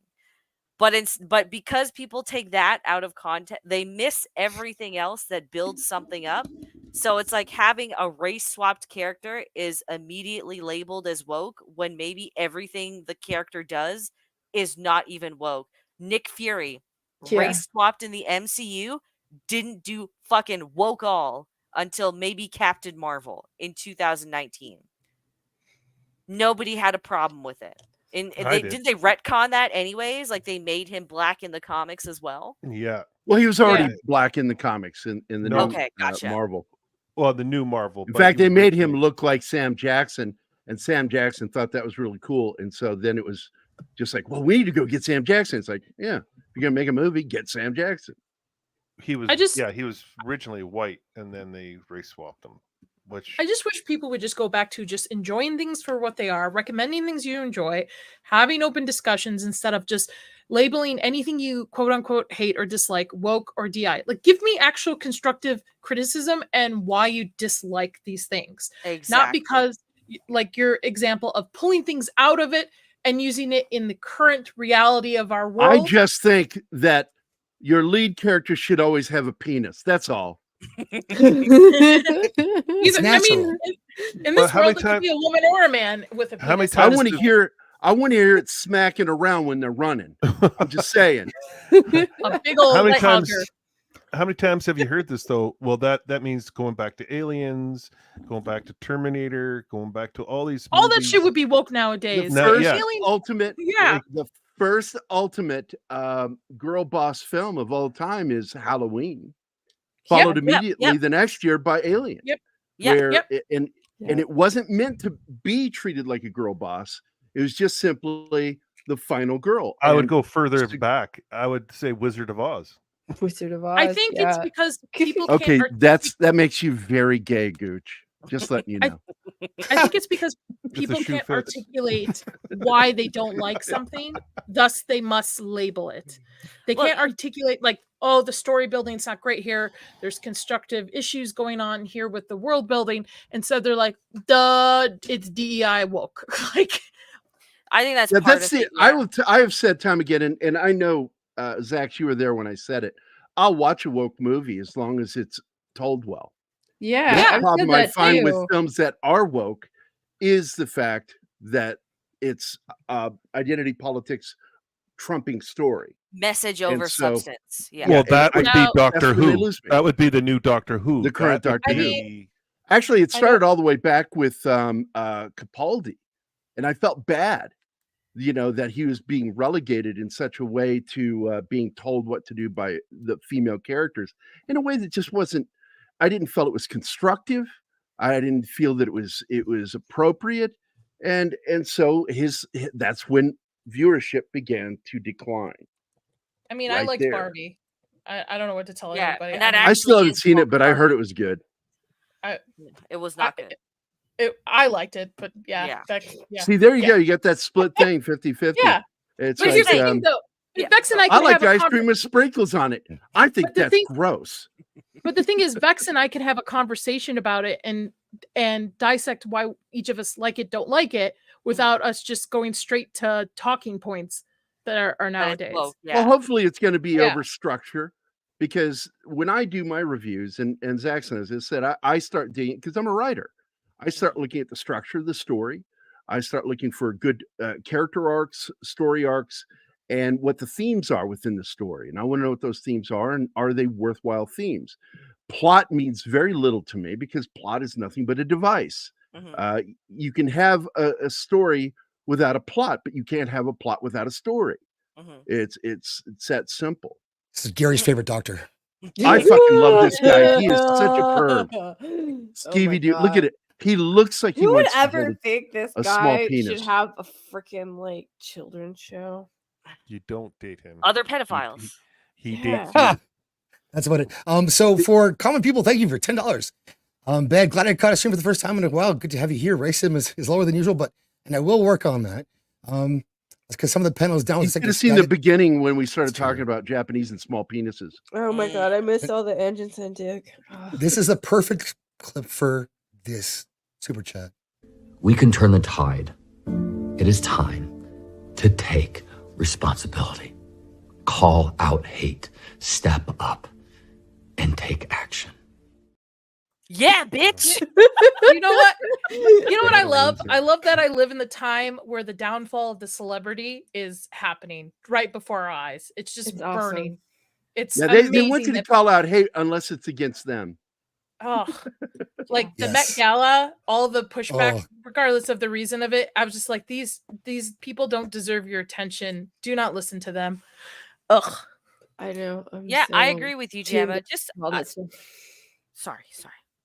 Oh, I'm sorry. I just like it's interesting listening to this because I don't know. I felt like I felt some strong feelings about certain properties because they meant something a lot to me, but even then, I am so sick of this constant like it's woke and it's always outrage. Like there's so much negative energy for me put into that stuff that it just takes a lot out of you. Like Yeah. Well, it's exhausting. or like I don't feel like creative or doing anything. I think it's kind of a like psyop to kind of get us away from doing It other is. things. That's why I 100%. changed Well, the there comes format this- of my channel. Like at that, I got away from a lot of We it. just did the same and thing, just- Gooch. Yeah. Every single show now, except for Thursday, when Keith does his analysis episode in the morning. Every other show we do is I decided that we're going to talk about good TV and good film. And each episode is about either a TV series or a movie. Yep. And that's all we're going to do. Good ones that we love. And That's what why made I'm them on a so hiatus wonderful. because I can't do this woke shit anymore. Like it's so fucking exhausting and I can see the content creators that have their entire personality, their living, their career has been formulated off of just calling everything woke and they are Yeah. miserable fucking people. Look, I can if you see work in a that. sewer, you're going to get shit on you. Yeah, And so I can't after do a that. while, it gets tiresome. Mhm. I get tired of the negativity, and I'm like, like Gooch, I wanted to move away from it, and we reformatted our channel to just talk about good film and good TV. I will say though, there's also an issue of Oh. thank you, Vex. There's also an Do you have a issue question, of- Nadia? Sorry. I you have a do. que- I just wanted to say there's also an issue of if someone likes something, and I'm going I to just again use this high-fived you. example of Barbie. It's almost like I'm ostracized out of our, Yes. and I use this in big quotation marks, our side, and people what was I called? A Brie Larson feminist because I liked this movie. Instead of actually Why? talking to me about it, that's what I was called. And it's really hard for people to express how they like things, or I feel it makes people not want to express their like reviews of things and reactions to things, because if you don't go with the narrative, and again I use in big quotations our side, then you must be on the left side. And I'm just I using that as hate just that. easily Like, termed. why I is hate it that. always a side? You're on one team Like, or the we're other all- team. It's like, God, if we I all like- liked the same stuff, we all would be very boring and having very boring conversations. If we all liked the same stuff. Art is subjective, Yes. right? It's which is I think what a lot. Yes, but Jay, I also, understand. if you have you can just not like something and that's fine, but you don't have to label it a specific thing. And like I saw like some people saying a couple comments there about how certain characters wouldn't be considered girl bosses. Then by the same standard, Furiosa in Mad Max is not a girl boss as well. If anything, that movie is actually extremely pro-male in the fact that it proves women cannot run societies, women consistently make the wrong decision, and only a man can actually lead and liberate a woman. Like that movie is extremely based, and everyone and it's a lot of the same kind of character notes that make characters like Ellen Ripley and oh my god, what's her Sarah Connor be so popular. But instead, people labeled it immediately as woke for like 3 little instances of feminist dialogue, which in complete context, if you're paying attention to the movie, actually makes sense. Yeah, I didn't mind that movie at all. I thought it was good. I mean, I'm not gonna see the sequel because of the chick they have playing Furiosa. I can't stand her. I think she's. You mean creepy. sloth girl? Because she looks like a sloth. She does. She does. does. She's so weird. She does not have the sort of gravitas to play that character. I'm interested to see what she brings though, because it's almost the exact same team behind Fury Road, like to a T, behind the scenes. So I'm interested to see where it will go. But I think Anya Taylor-Joy, she's a fine actress, but yeah, she looks weird. I can't buy her in a more powerful role like that. I know. Wasn't her name Anna at one point in time, or Anna, or something? I thought it was Anya. Anya Taylor? Is it not? Is it Yeah, not? Anya, I think. I know it's I thought it was Anya, Anna. but it wasn't I thought it was always. I thought it was Anna. Look out, Zach. It's Anya. It's Anya. It's on me. I think she changed her name like recently. I More think jiggle this visits. is something like I wonder why she did it. I liked Something her in more like Queen's Bishop. ethnic. I don't know. Queen's Gambit? Or Queen's Gambit, sorry. I think the only thing I disliked about this new film is that they're doing like they did with the Star Wars story. It's like Solo, a Star Wars story. It's like just call it Furiosa. Leave Mad Max out of it. He's not in it. But it's a Mad Max world. That's how they market it. It doesn't too. matter. Apparently, Doesn't Mad Max matter. is in it. Oh, okay. There you go. Mad Max is in it, Jer. He's in it. He's in it. Why though? I was told he was not in it. I've No, not seen he's it. in it. He's in it. So I've got my ticket. I'm going to go see it Friday. So I'll let everyone know. There you go. But All right. apparently he's in it. All right. You're gonna get some hate mail from me if he's not in it. I'll be so angry. Yeah, direct all your hate at me. Don't worry. All Troll my me. rage. Yeah, from troll my, me hard. My eyes rays of hot rays. You go see that, Bex, and I will go see In a Violent Nature. That's more. Is my that out cup this of week tea. as well? Yep, this weekend. Hey, Yeah, I'll I'm go see watching it my on Saturday favorite Kong and Godzilla this week. I'm gonna finally watch it. Why? Because it's all purpley, and I like all that purpley colors, and it makes me feel very good about me. Okay, I it's felt- pretty I gay. feel just a seen. heads up. I feel seen Okay, when I all see right, it. all right. No, I I just did like see minus kaiju. one. I like kaiju films. I I'm watched finally minus gonna see one. Minus one. Minus I watched one, it. I own.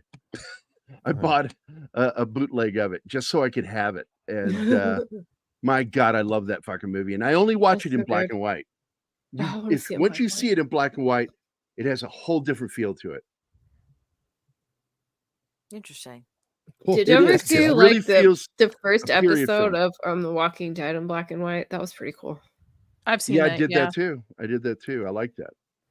I There's liked been some in cool- Late Night with the Devil I where watched they Blade would Runner. contrast Oh. with the color to the black and white for the backstage. Yeah, Oh, I love when people do that and it works. Because Yeah. if you do it with Blade Runner, and you have the right contrast, I'm telling you, that has a much better noir feel to it in Oh, that's black cool. and white. I love it when people do it. Like, there's like really cool examples of movies that do technical things like that, and it really works. One of them that was really cool is a Steve Jobs movie that came out. Who did One, it? the Ashton Kutcher one, or the No, Michael the Fassbender? newer one. Yeah, the one that was by what's his name that wrote The West Wing. I don't know who that is. Yeah, it's the one. Aaron Sorkin? Yeah, it's the one with Andrew Sorkin wrote it, and Okay, it was the one with Michael Fassbender in it. But it was really cool. Is the movie's like in 3 sections of time, and it was all shot with different film that was like period or appropriate to the period. So it actually changes the way that it looks throughout the one. So that's a very cool technical thing that's very subtle. The butterfly effect did that too. With that Yeah, and another one was like The Lighthouse. It was filmed in a like 1-to-1 ratio, like a silent movie, and it was in black and white too. And it really And the helped. What did you create think the- of that film? Because I liked it. I like that movie. I thought it was awesome. It was like reminded me of like the old kind of like 20s and 30s movies like that were really intense. I really liked them. Yeah, it was Andrew Sorkin. I hope the new Nosferatu is in black and white. I know Oh, they have a me very too. dark Ditto. gray kind of bluish scale, but it would be great to have a black and white version of it. I am so rock hard for that movie. That movie is going to be a 10 out of 10, 100%. Isn't that your favorite movie of all time, though? Yeah, Lex? the Yeah. first the Yeah. 1922 version is my favorite movie of all It's time, and good. there is no better person to be remaking that film. No How better about person. did you see Shadows of the Vampire? No, I with, still need to see that. You've Oh. got I to feel like see I've it. seen it. Where they say F. Murnauer actually knows he's a vampire and hires him, and it's played by the guy from The Lighthouse, Willem Dafoe, right? Willem Dafoe. Yeah. And I'm telling you, that's a fun movie. And I watched that in black and white. I like doing that occasionally. A film that I feel should have been done in black and white, I will watch in black and white. And it's one of those films that works. And I agree. I hope because the problem so often with shooting in color is they use a different kind of lighting Yeah. technique. Yeah, And the- I prefer it the- when they use classic style of Yeah. lighting. I do And too. so And these granular post editing color variations that they use nowadays I don't that makes like it that. like everybody Pisses me peed off, on yeah. on the camera. It's like just piss color everywhere. I can't stand it. Just use proper if lighting. you're going to make a color dominant, there needs to be a damn good reason for that color to be dominant. And Yes. and they so often give everything that's got any blue hue to it, they make it turquoise is a popular thing to do. Color's going to be Everything dominant, is Gary. It has to be turquoise. white. Like for Yes, Mad I Max, prefer my right. films white.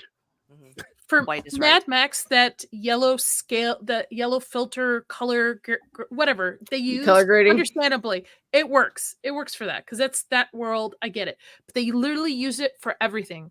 They've used it for the last couple Indiana Jones movies. Disney is very popular in using it for their films too. I hate it. Just use proper lighting. Just use proper I think lighting. it's easy, and right? color theory. Yeah, just use Yeah. proper coloring and color Yeah. theory. But yeah.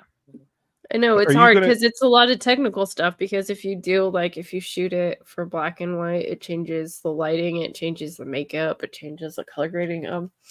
Who was that guy that we had on that was so cool? He was a filmmaker and he did the noir movie. He was on with us. Tom Conkle. Oh, Tom Conkle, yeah. Tom Conkle, yeah. He talked a lot about the technical stuff that they did. Good to friend shoot of it ours. black and Because I white. think Yeah. you're as good a friend of his as I am. Trolls on business. Oh, look at that. Tom is awesome. But yeah, he spoke a lot about that. But a lot of people don't do it now because I don't think that they actually teach you that technical stuff in film school anymore. I mean, I sure By the didn't way, learn that stuff, but I was You curious. guys will like this. I pitched and so he cute. loved my vampire story to Tom. And he wants to do it. Oh, The that's darker. awesome. It's an I also 80s think- style vampire film done Nice. with the 80s kind of humor and set in the 80s too. So it would feel like a period film. Are you watching The Strangers Chapter 1? No, I'm not. Yeah, I am.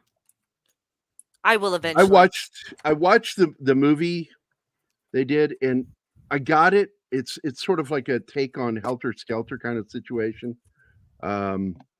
But home invasion films just not my cup of tea. Oh, I love them. I'm covering do. I'm covering Nadia, the first relax. Dude, I lived in California. I got a towel. Like, oh, watch that. one. I love them. I'm covering that one, the first one, the Strangers, because the one in theaters is ass. And Is I'm it? covering Hush is the other one I'm going to be covering too on my channel. I liked Yeah. Hush. Yeah, the protagonist is good. Death Wait, in it. So The Hush that came out in the 2000s. yeah, Mike Flanagan. Yeah, that one was of Mike actually a good Flanagan's film. earlier. Yeah, yeah. Yeah, that's a good film. Yeah, but this new Strangers Chapter 1 is supposed to be one of 5 films in this series that's supposed to be coming out, and it only hit 12 million in the box office this past week on an 8 million budget, and people are like, oh, it made its money. Movies nowadays have to make triple their budget to justify a sequel nowadays, and I heard that it's like somebody wrote this movie with AI assistance. Yeah, horror movies here. That's for Nos. That's for Nos. Yeah. Did you see the Maybe that BBC guy film makes about it him? Yes. With the guy that played Alan Partridge? Yeah. That was, my God, that was distressing to watch. He gave a phenomenal performance in that. He'll never get an role. award for it. You watch. Yeah, He'll never but get recognized. The entire brilliant. series felt more like a oh, we got to cover the BBC's tracks a little bit and put them in a good light. So I was actually very I will say that disappointed. they did look bad in the end. They still No, made they themselves didn't look bad in the end still. Like, it 'Cause was they 4 they covered episodes, for right? him. It was 4 4 episodes. episodes. They tried to make it seem like the BBC just knew absolutely nothing. They were Yeah. completely ignorant to so many things that were right in their face.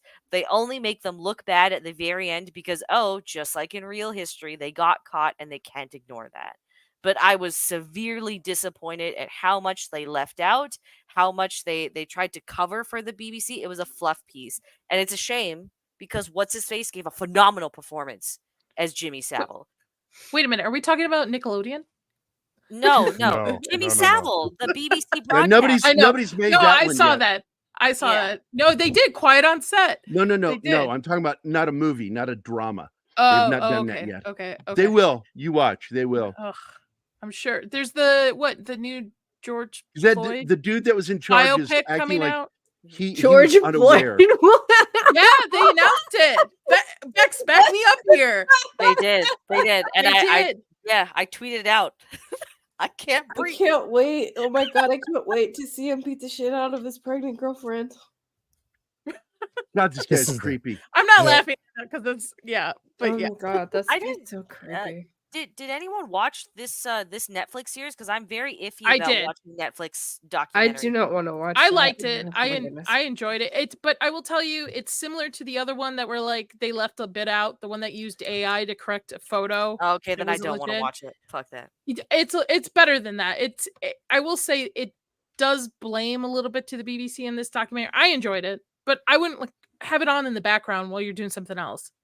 I just it blows. No, it doesn't blow my mind. I know exactly why they won't do it, but Jimmy Savile is quite literally the best example of what a demon on earth was, and everything that the mainstream puts out about him is so fluffed and neutered, which I find Yeah. I know why, because there's still people alive that were fucking partying with Jimmy and stuff like that. But bruh, there's 2 really good deep dives into him that are like 7 hours long on YouTube. Perfect. Those are probably better than that documentary. Way better. Don't leave out anything. They don't fluff anything. They really tell you what a fucking monster he was. Yeah. Whoa, who's Doctor Who is this? That's Tom Baker. Wow. I mean, he looks a lot like Jimmy Savile to me. I'm just saying, it's like the haircut's different, but That's yeah. true. My Yes. God, he is old now. Yeah. Separated at birth. Don't. Yeah, Doctor Who has always been cringe. I don't watch Doctor Who, but Oh God, no. I ended it with Matt Smith. I was done after that. So one thing I want to cover before we break this up, which we're going to do soon, is one thing that's kind of fun to look for is when they do these woke decisions. We're not talking about woke. They change something to make it woke, and the knock-on effect that has on the rest of the productions. And I swear to God, I think this is what happened with Rings of Power. One of the changes they made, and I could be wrong, but I like my version better. So I'm going to say this is correct. They want to have a black elf or Puerto Rican elf or whatever, and so they're going to do that. They're going to have a black elf. So, but because they have to have the black elf, what they do is they have to give all the other elves bad haircuts because they don't want to give this guy a Jerry curl, right? Like he can't have a long straight hair. And if all the other elves have long hair except for him, Yeah, why can't he have natural right? hair? What the he hell? can't. So they Because he's a nigga elf. That's why. That's right. Yeah. And so because of that, these guys look even stupider than they did before. That's kind of funny. I never thought of that. That's why else would you do that? But they asked them that, they wouldn't answer the question as to why they cut their hair. And it looks like Beatrice Arthur. Looks like But- some old lady. Yeah, it really does look like Beatrice Arthur. It does. It's crazy. But That is that's, I swear to God, that stuff happens. And it's kind of fun to find and make fun of it. It is funny. It's so funny, think- like Hey, watching so how realistic. the logic progression that goes, and then they end up being like super racist or something. I think Rings of Darling, yes. Power, remove the Lord of the Rings IP off of it. It's still boring as shit. It's It just a is. boring fantasy story that goes nowhere and has very like no depth to characters whatsoever in it. Nothing. Well, that You is know an what- appear. That's an example of like message sending. Like that's Yeah, that's That's a- woke. That's woke yeah, for you right that is- there. that is woke. Like that's And I don't know about you guys, but I've come to the point where I don't get excited over anything anymore. Nothing Me neither. excites me. neither. Like, do I. Unless don't it's take me to the good movies, war no, film. please. I am literally eating my foot because I said X-Men 97 is going to suck. It's Disney. It's going to be garbage. Oh, it was so After- good. After watching it, I'm like, holy shit. But that's the really thing. pro. That's what I've heard, and that's what I actually wait for, guys. What I was going to say is, I tend to wait to see how other nerds respond to things before I bother to spend any of my time. Because I'm it's the 60 best years thing. old. I've got maybe 15 years, 20 years tops left in me, and I value my time. Yeah, And me too. I just don't want to waste any more time on stuff that I just don't think is good. And that's one thing I've got on my computer right now. I want to watch this. Yeah. Damn, that looks good. Let's check out the trailer here. It's 35 seconds long, and then we'll wrap things up. I am wrath. I am chaos and violence. I am death and resurrection. I am Fenrir's fury. I am Afterbirth.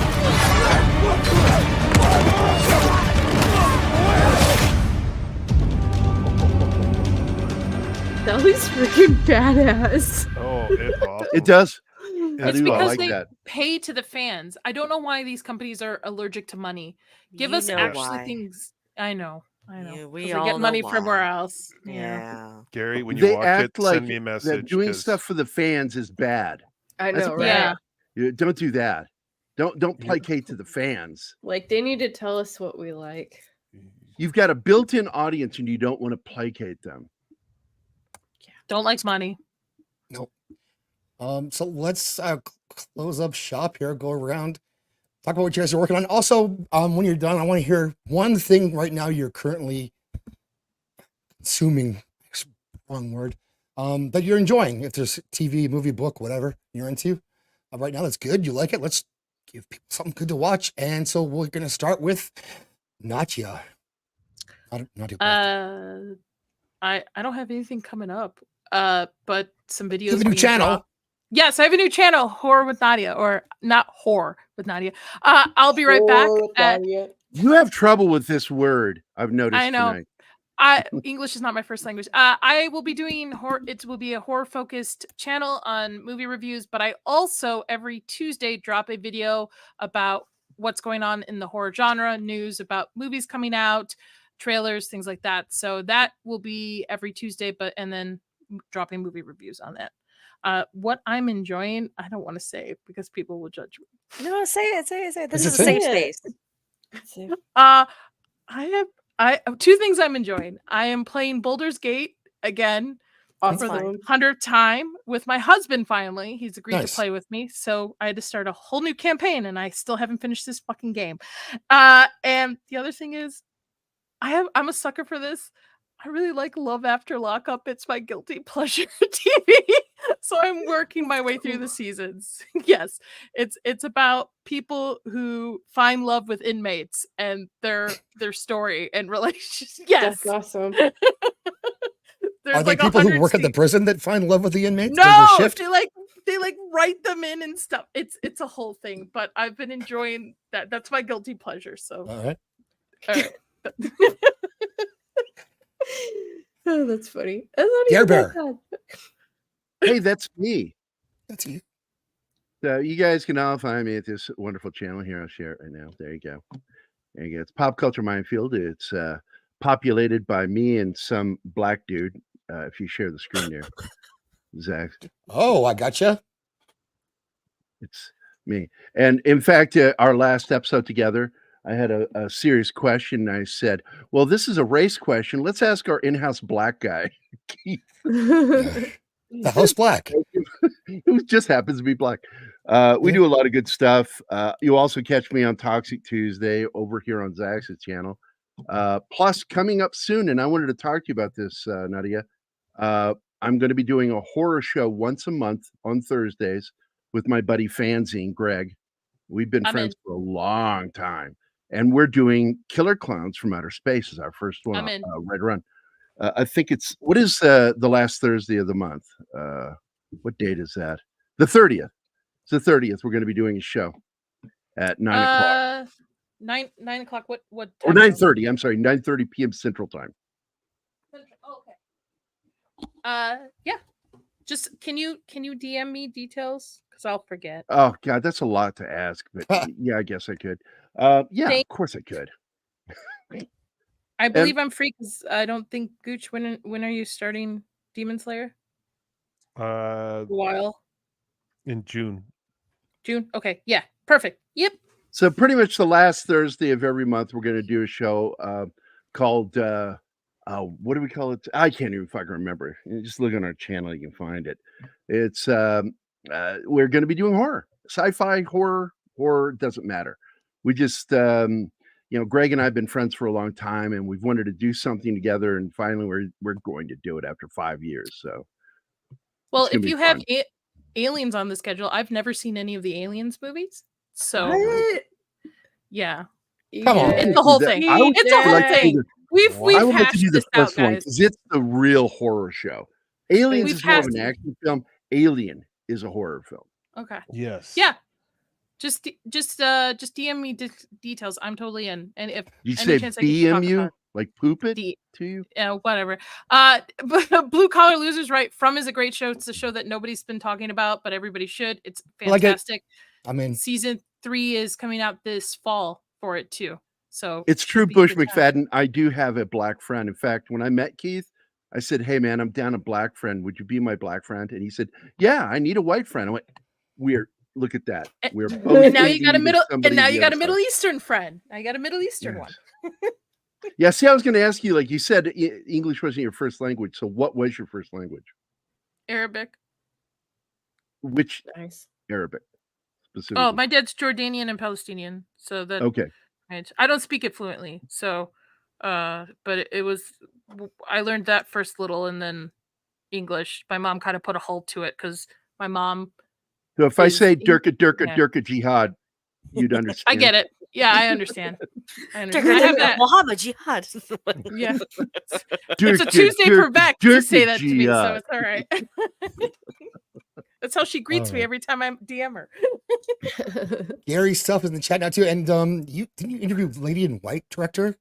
That's a Oh yeah, I'm friends with Frank. He had this. He always sends me the sweetest birthday.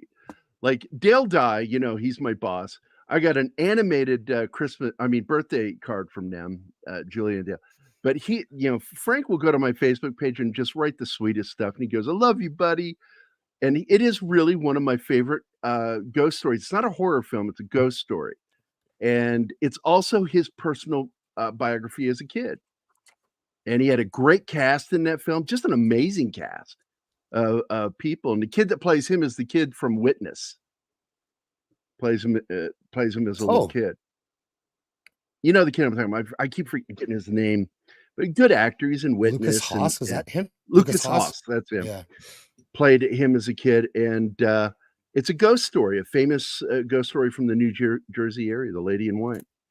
Yep. And he made it. It's a classic Halloween film. I watch it every year, and I've been trying to schedule with him to do a live showing on Rumble with the movie with him doing commentary. Is what I'm That's awesome. trying to schedule. And it'll just be on Rumble because you can't do it on YouTube No. because they're assholes. Even though he owns it. Oh, sorry about that. Not yet. Kick your foot back. Accidental kick there. Gooch. What's up? What are you doing? What's coming up and what are you liking?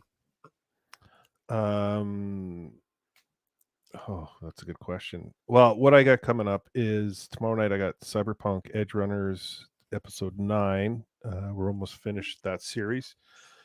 And then next Tuesday, we're at the finale for Scavenger's Reign at 10 o'clock Eastern. That'll be the last episode, and Vex is part of that. So Zach's there. Yeah. Good riddance for that show. Fuck you, Nadia. You like Barbie. All right, relax. Fuck you. You like Saltburn. And suddenly it's become The View. Yeah. After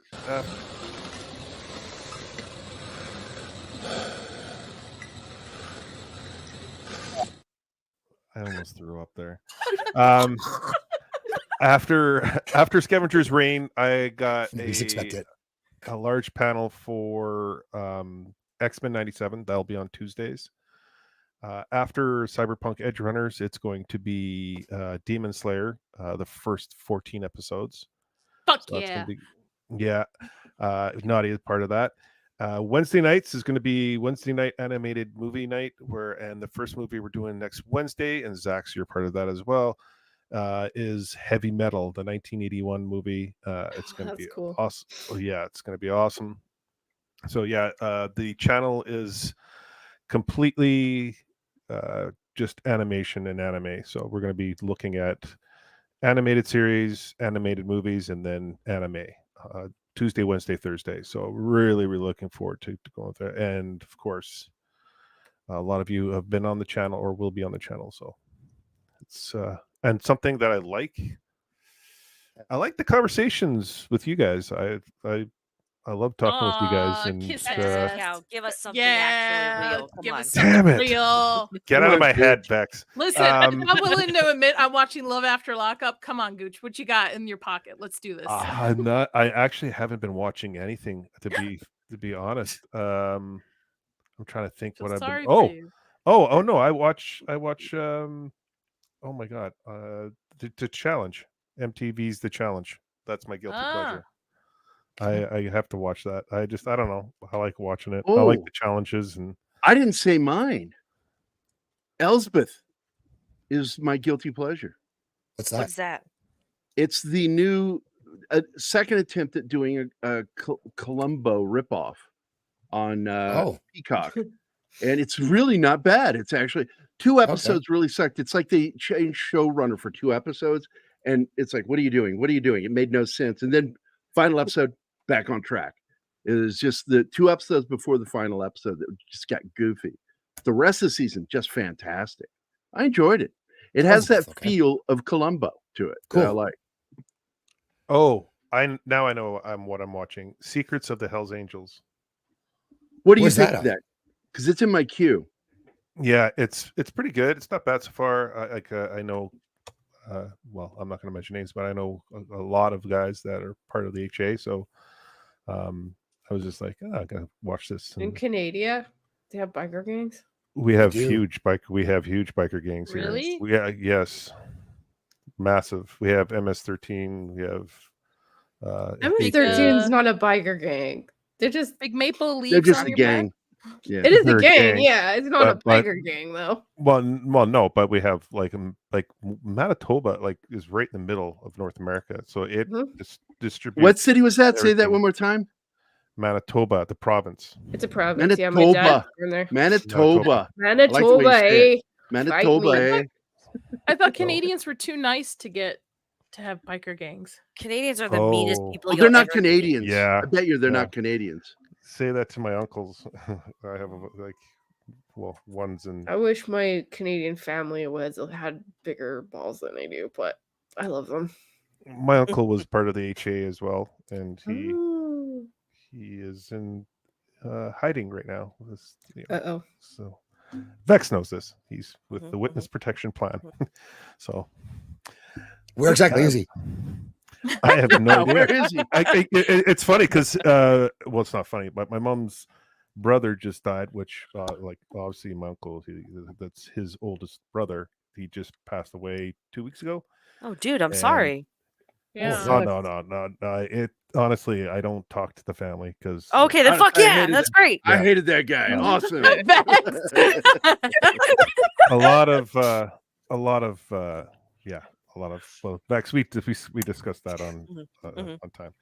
A lot of crazy stuff going on there, but he didn't show up because he's in witness protection plan, and they were hoping he would be there. But last time my mom talked to him, he threatened to break my dad's legs. So Lovely. Jesus. Yeah. So yeah. Well, Oh yeah. Oh yeah, you betcha. Don't you know? Yeah. So yeah, I've been Lexi. watching Secrets of the Hells Angels. Anyway, sorry. Anyway. tangent. Nice, very nice. Got to know what you're going to be up against. I get it. Know the No, history no, of your no. enemy. I get it. Oh, I'm on the big screen. Okay, hold on. Yeah. Hold on. Before I do that, Magic bonus hole. there we go. Okay, since I Nice. Bonus hole? Now, would you like? Would you take this or this? Careful. No, don't you dare. Don't you dare. No. Wait. Oh, I'm I- risk. Why would Yeah. you? They have punishment clips. Ugh. I think I'd rather watch that than what you had on before. There's your Doctor Who. Yeah. What am I? Oh, tomorrow, I think I'm doing an impromptu stream with Spoon, the Aristocratic Utensil, over on his channel on Rumble. So if you want to hear me talk about blacks and Jews in derogatory ways, you can go and see me Yeah. over there. Other than that, I don't know why anybody's surprised by that. I love my racism in a pretty package. It just works. Heil Hitler. Hitler, just say Hitler had a point. Just say. Anyways, Jesus. I'm Palestinian, and I'm just like, oh no. Holy Jesus. I think this Sunday, Sassy is having her 1-year anniversary stream. So Nadia, Oh, I forgot believe, about that. Yeah, a few of us are going to be on there to talk a bunch of different topics and celebrate with her. Other than that, I think a Furiosa review is coming. I think I'm coming out of retirement. Nice. Oh, With that, because I'm seeing that Friday, and Fury Road is just a masterpiece to me. So my expectations are high.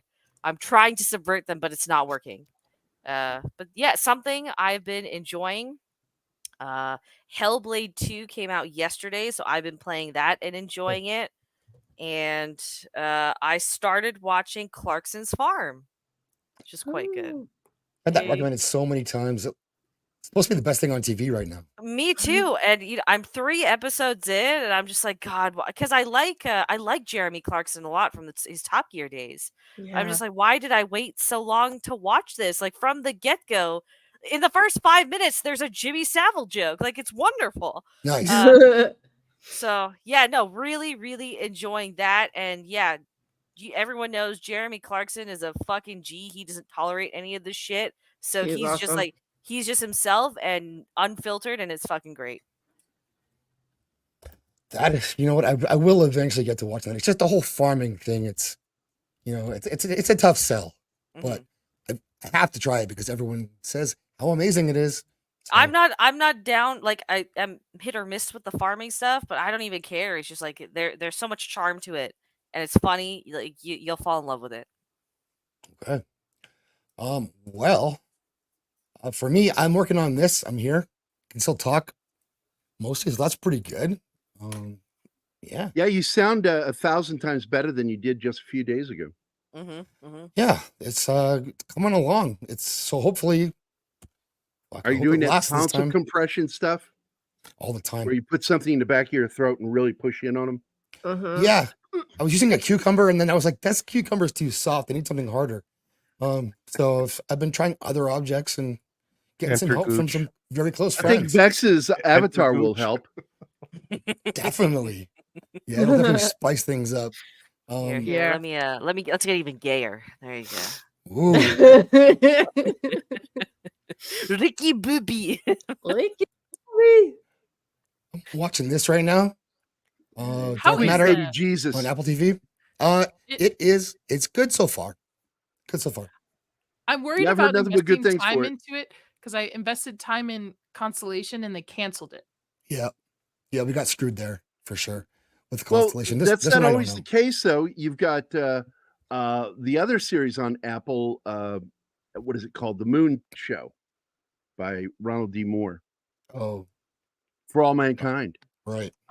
It derailed going into the third season. It just completely stopped making sense, and I just had to stop watching it.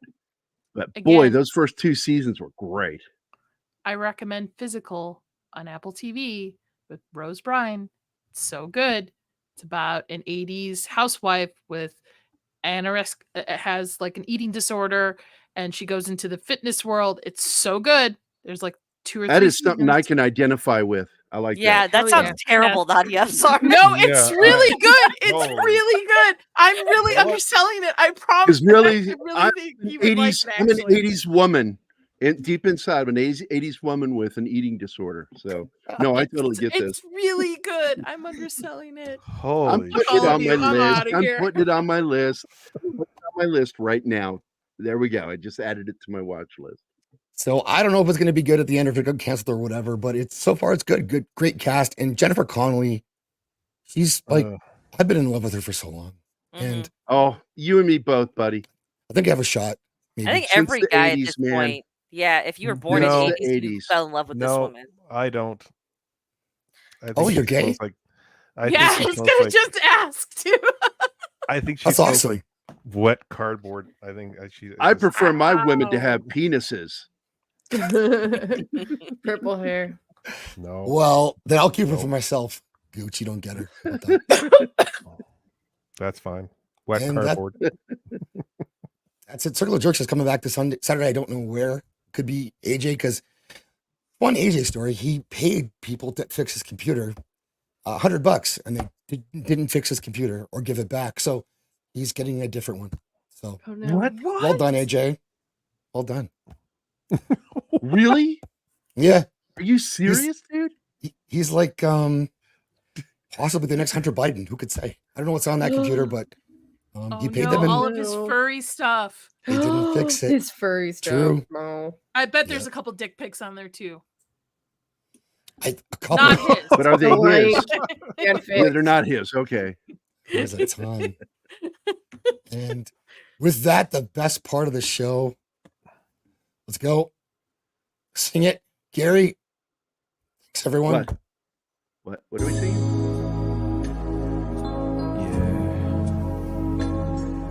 Respect to the trans community. And fuck you, Respect trans for the trans community. Trans people are my friends.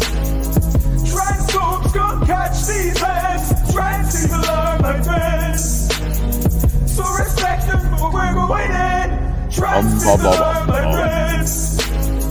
Trans folks gonna catch these hands. Trans people are my friends. So respect them for where we're waiting. Trans folks on your fucking out. I'll knock you out. I'll knock you out. Trans folks on your fucking out. I'll knock you out. You better watch out. Trans people are my friends. Trans folks gonna catch these hands. Trans people are my friends. So respect them for where we're waiting. Trans people are my friends. my friend. Trans folks gonna catch these hands. Trans people are my friends.